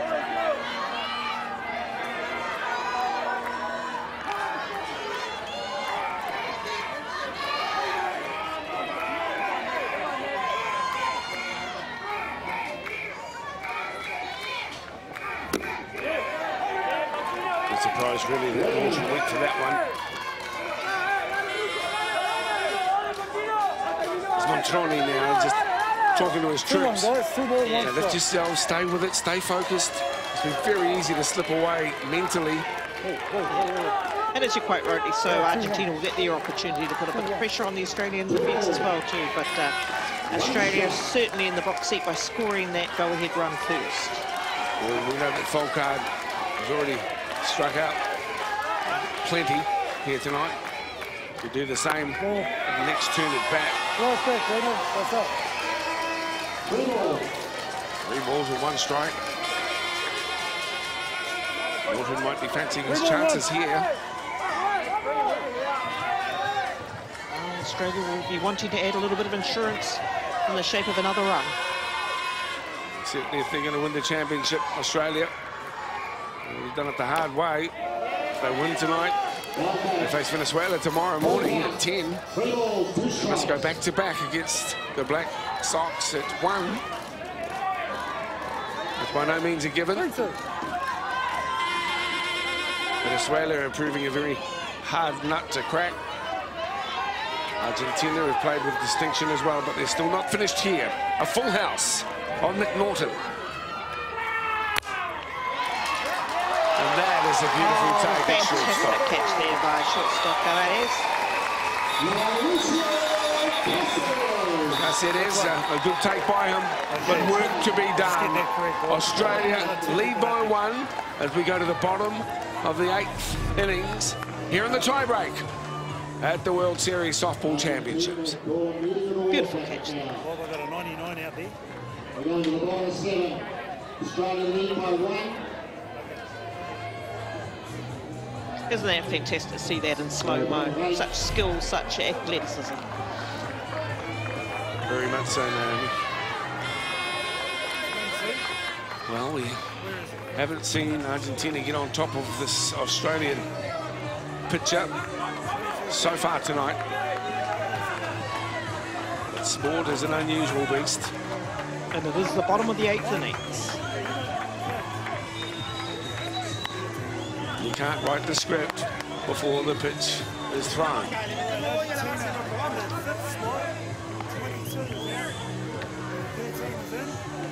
I hope you're enjoying the action at home and have done throughout the day. Softball fans, in fact, sports fans across the board. Argentina making a few crucial changes at this stage. Bringing out Nicholas Carey to run from second base. Their opportunity to put a tiebreaker runner on it too. Put a bit of pressure on the Australian defence. But here's the man of the moment, Mr. Adam Folkard.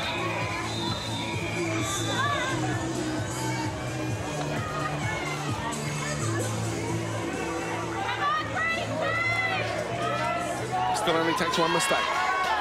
Argentina can come from behind with a victory. Right now, they're up against it because Australia did score 1 in their innings with a runner on second. Argentina opting to sacrifice bunt as well too to get that tying run in.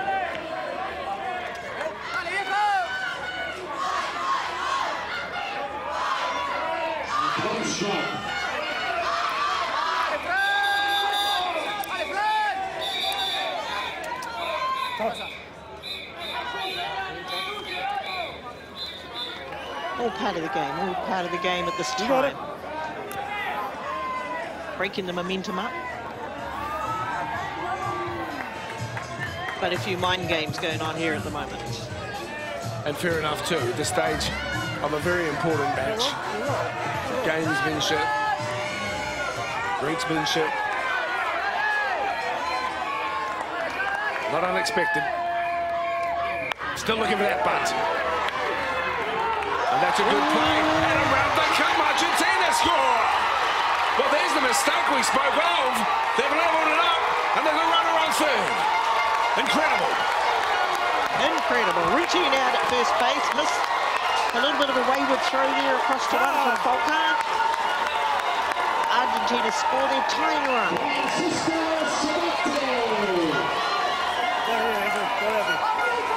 And more importantly, still put their winning run on third base.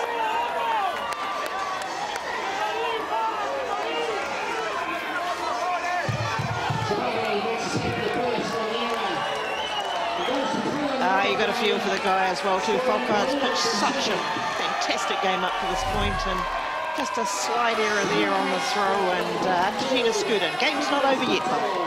Well, Folkard now will be thinking, I must erase that memory. Yep. I've got to do it from the mound. And this is where he's at his best. Oh, he's at his best now.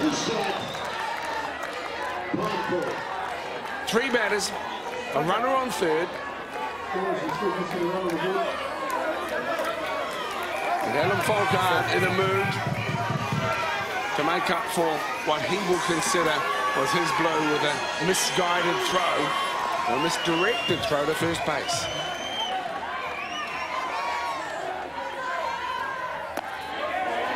And this is where Folkard's at his best, pitching on the mound.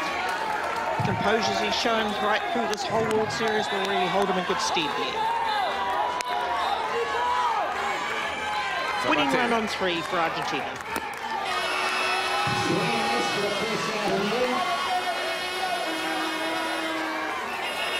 Strikeout number 13. What a big strikeout.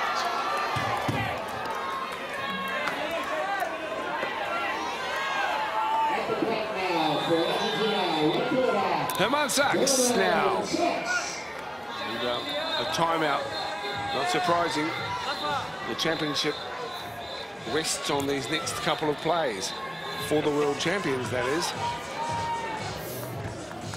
As I've said many times before, it was Sachs who put Argentina into this game by hitting the ball over the fence against Canada.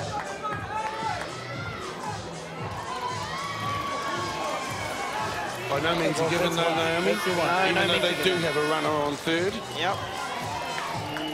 We've seen batters struggle to connect with Folkard. And we just saw the first of them do just that. So it's got to be a safe hit. We'll win the game. But first, you must get the hit.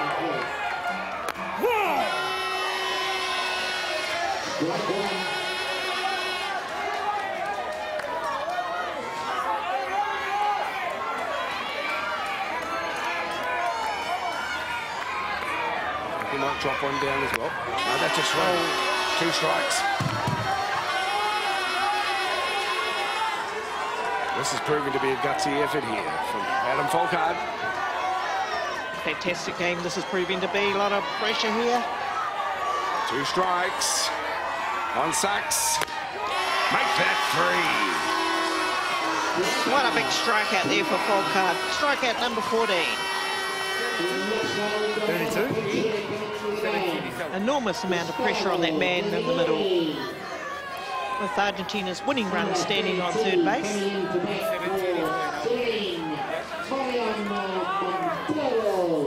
And then we've got Guerrero in the area. Argentina, 9th spot. 1-7 is out. 32. 3-2 is in.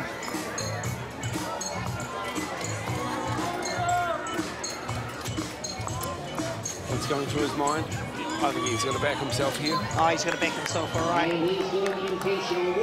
He'll be annoyed about that little faux pas over at 1, and he'll be wanting to shut the Argentina battery down.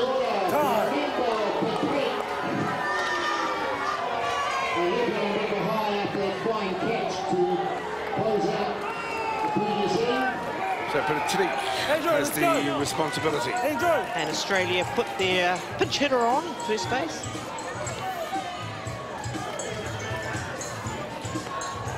Which brings them to the batter's box with 2 down. That's a second defensive conference. It's a second defensive conference. I've got to take a picture out. Oh. This is a conference right now. This is a conference. He came over to speak to you guys. It's a conference. William Tanaki calling a second conference on Australia. I got a second. This is a huge conference. I know. I got to remove a picture. Or let's just go see if we can get it out. Let's go. Let's go. Let's go. Come on. Let's go. No. Let's go. No. No. No. No. No. No. I caught time. I caught time. No, but the catcher is joking with the... I caught time to put him on the bag. We're going. We're going. We're going with the game here. We're going with the game. You can't do that. We're going with the game. It's the game. If the catcher was joking with the other, that means time. I caught time. My time. My time. It's my time. Let's go. Once time is called, of course, it nullifies any talking between coaches and players. So it's not a charged conference. So Australia perhaps a little bit lucky to get away with that one, and Argentina quite rightly arguing the case. Well, these are the intricacies of the game, isn't it? And the excitement of the moment, people all over the place. But it was the plate umpire that called timeout. Yeah, once that happens, that stops the play. Yeah. That's what he's saying. Sabater's out. Argentina were asking for that second conference. So Australia walked the pitch hitter onto first base. They've got runners on 1 and 3 and brings into the batter's box top of the order pitcher. Loaded bases.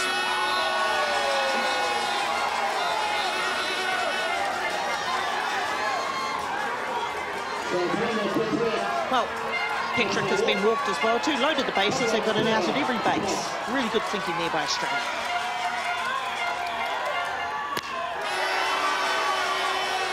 In the batter's box, second baseman, Montero. So with 2 down, Australia have her out at every base.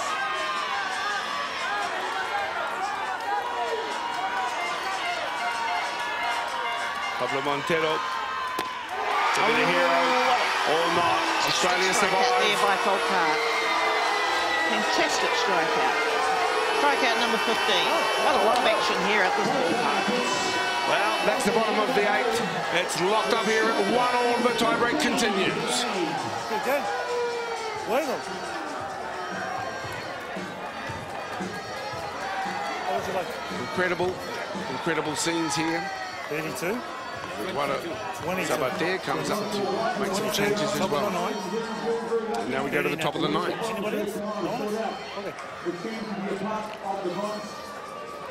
Eduardo Sabater.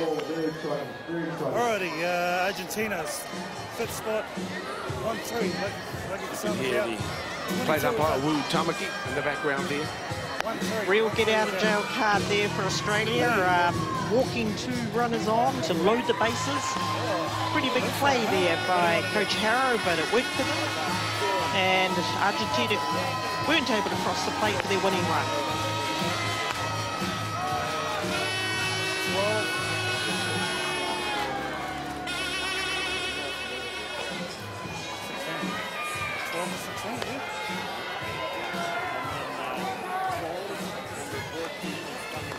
So, we get back to the same situation here. Well, when that happens, A runner on who's second. coming in now? Who's coming in first? New Who's runner coming in, Tim Corey. right now? Okay. So Number 12, Tim Lone, thank you. Naomi, he'll be on second. Oh, he's running. Okay, sorry. So 14, 13, 13, 14, 13. Gotcha. Okay. That's right. Defense would change it 9 to 8, 8 to 9. Argentina? Argentina. Okay. Argentina 9 to 8, 8 to 9. Defensive. Changes all around by both teams. Okay. Australia, Fantastic. 7th spot. 1-6 is out and 12 is in. And then the 8th spot, 1-3 is out and 1-4 is in. Alrighty. And I've got a runner who is, I think he's number 14. No, number 12. Did I say number 12?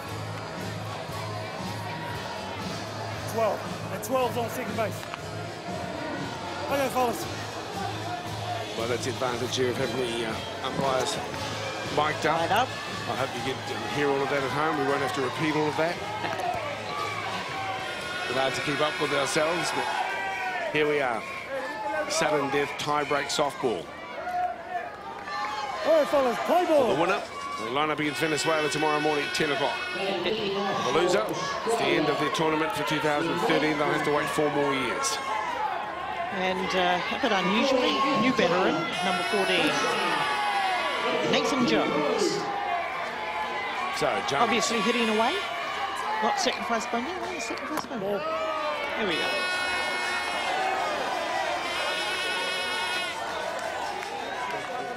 So Jones in the mix, Chrome on second.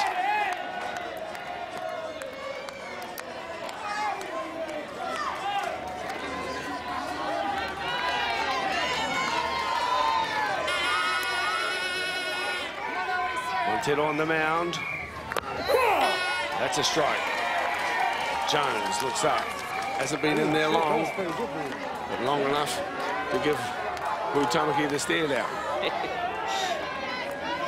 1-1. 1 ball, 1 strike. Runner on 2. 1 all, top of the 9th.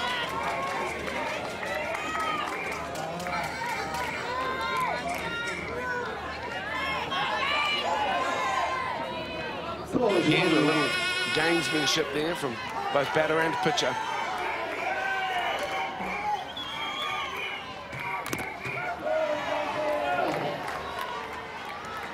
Well, that hurt the catcher.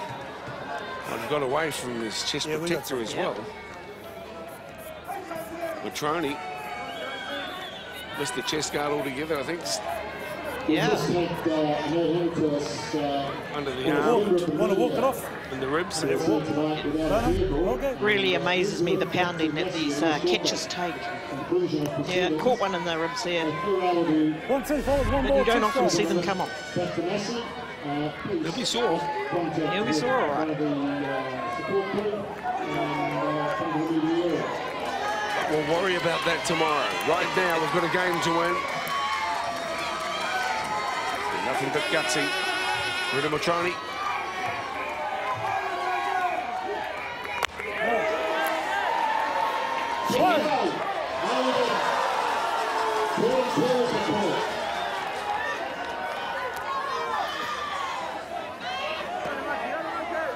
Tommy could just check in with first base umpire if he swung at that, but he says no, so a ball goes up. 2-2.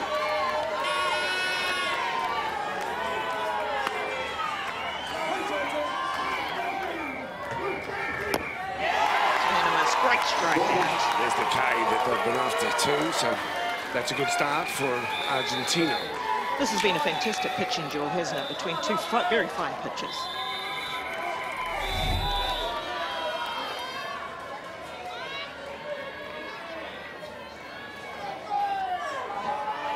Jones reaching for that too. He had to go for it as Mark Harris comes into the batter's box. Still the runner on second, Tim Crome. 1 out.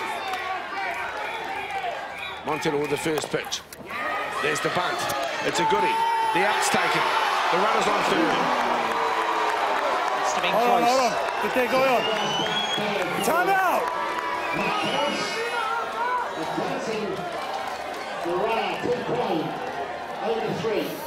Mark Harris with a sacrifice bunt. Advances the run of the 3, but with 2 down. Australia need that hit now. Score.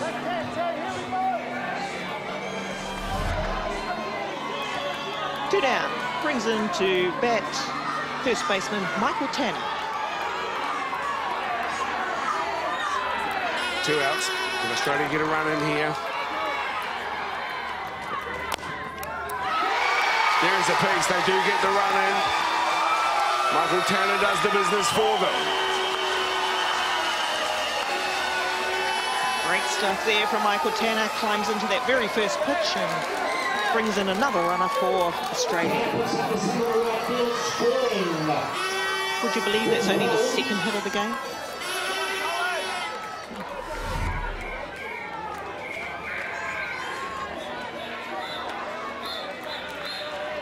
Great hit.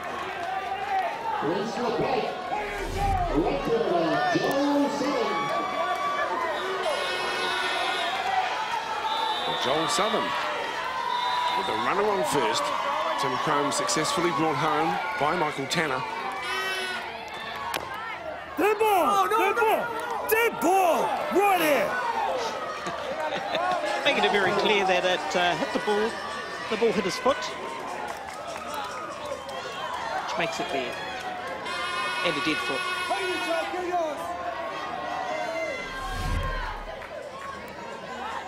Yeah, driven down onto his toes.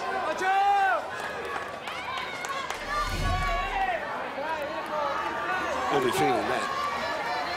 Bravely bats on.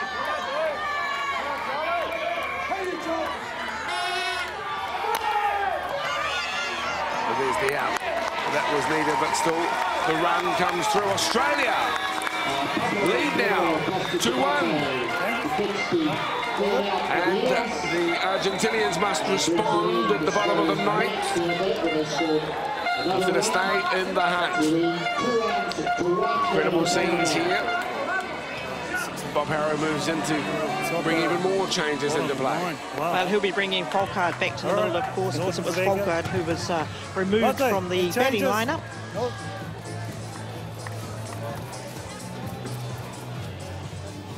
Well, using every law available to them, every trick in the book. 13's back in the game. Australia, 7 in the 7th spot. 12 is out, 16 is back in. In the 8th spot, 14 is out. 1 back, 13 coming back in. 1-3. Sorry. Bingo. Australia bringing back Folkard and Norton, who was replaced as a runner.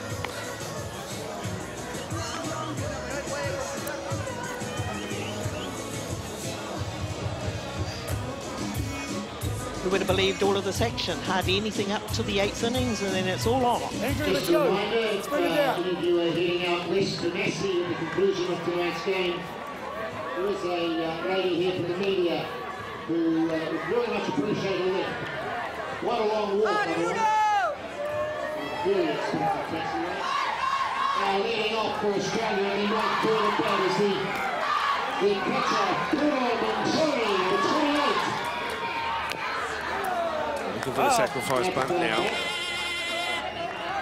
The runner is Pablo And the runner at second base Montero. is number 9, Pablo Montero. Argentina just wanting to equalise, make sure that they cross the plate to get that equaliser in. They won't be trying anything fancy, sacrifice bunting. So Matroni now looking for that sacrifice bunt.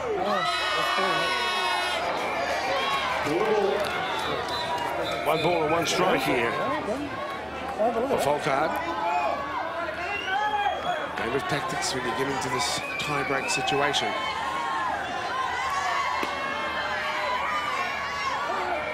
Incredible end. A hard-fought contest. Well, it's working copybook at the moment. But Matroni does the business to advance the number 9, Montero, who makes it through to 3rd. Been there before? Been there before? That's it. One down. Sacrifice bunting's been very good in this game, by both sides. Argentina have their tying run on 3rd base, and into the batter's box is Manuel Godoy.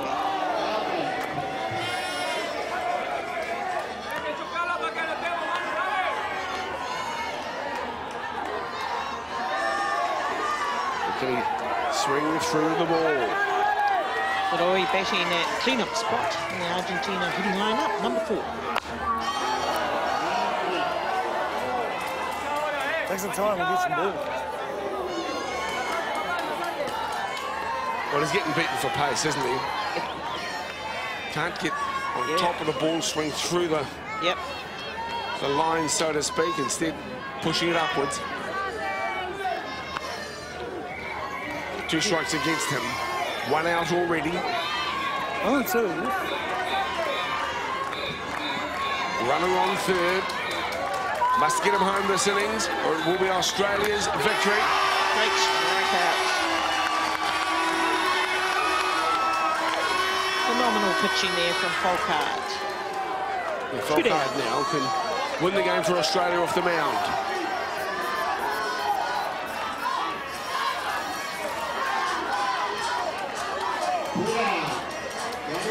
Cáceres.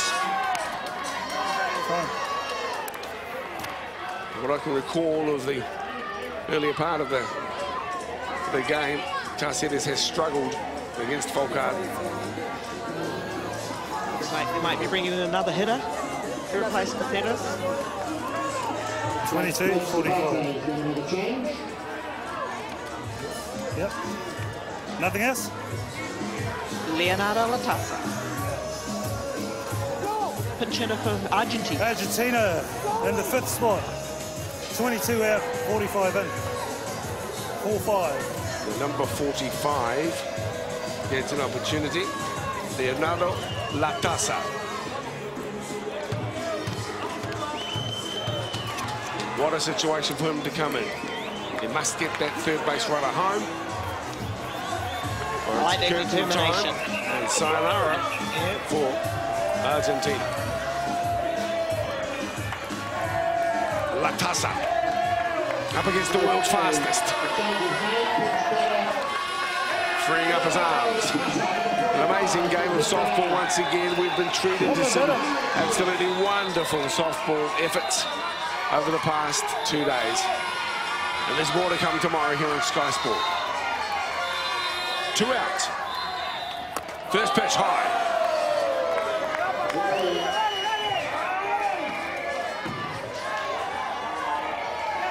Well, we've seen runners come from third on pass ball, so... Yeah, Havercroft did really well to bring that one down. Sure did.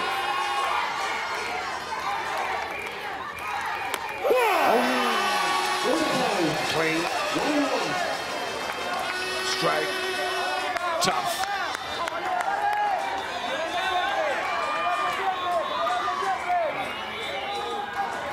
One ball, one strike. Will Australia go through to play tomorrow? They're 1 strike away from it. 1 strike away from a meeting with Venezuela in the morning.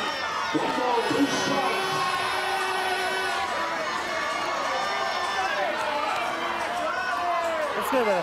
Falcard talking to himself, saying, you've got it. Concentrate. Pace, accuracy. So close.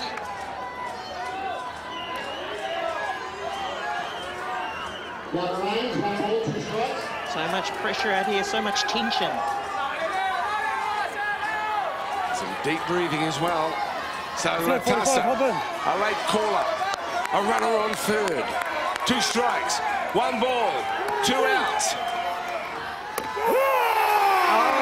Fantastic stuff there by Falcard. Australia go through.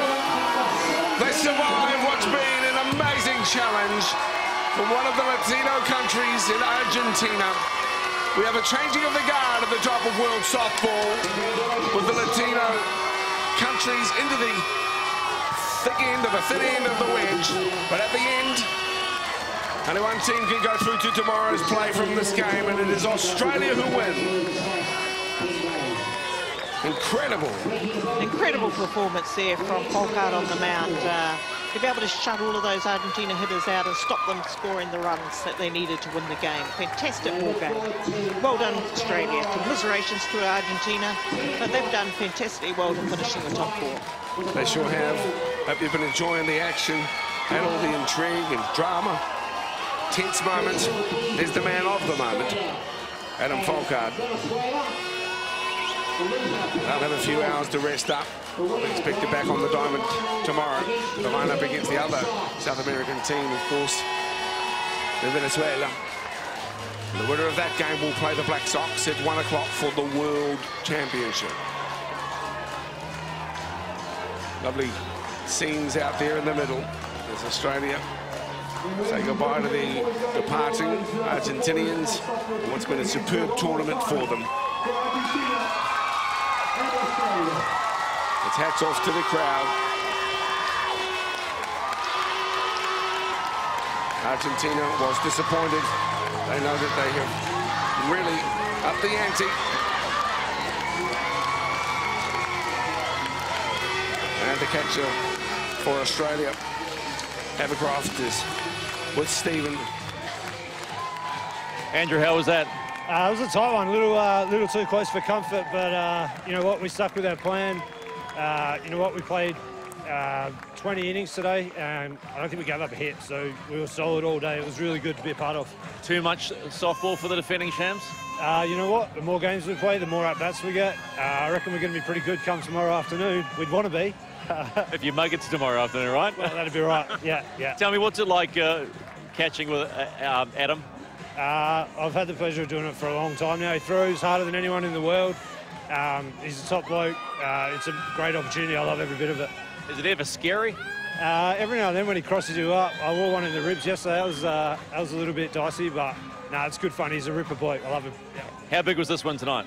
That's massive. We like I said, we played 20 tough innings today, and we came out on top in both of them. So we're on a roll. Well, it's getting late tonight. Got to get up early. We'll see you tomorrow. Thanks very much. Cheers. All right. Adam Folkard, an amazing performance again today. Another long match. How's the arm? Yeah, it's pretty tight right now, but no, it's all good. We'll be out ready for tomorrow. Are you going to go tomorrow morning? If they'll let me, I will. You want to? Yep, for sure, definitely. Tell me, you've got one of those you've got ice in your veins. How do you handle all the pressure? Everybody knows how good you are. You're the #1 pitcher in softball at the moment. They just say pitchers don't think, so that's what you got to try and do.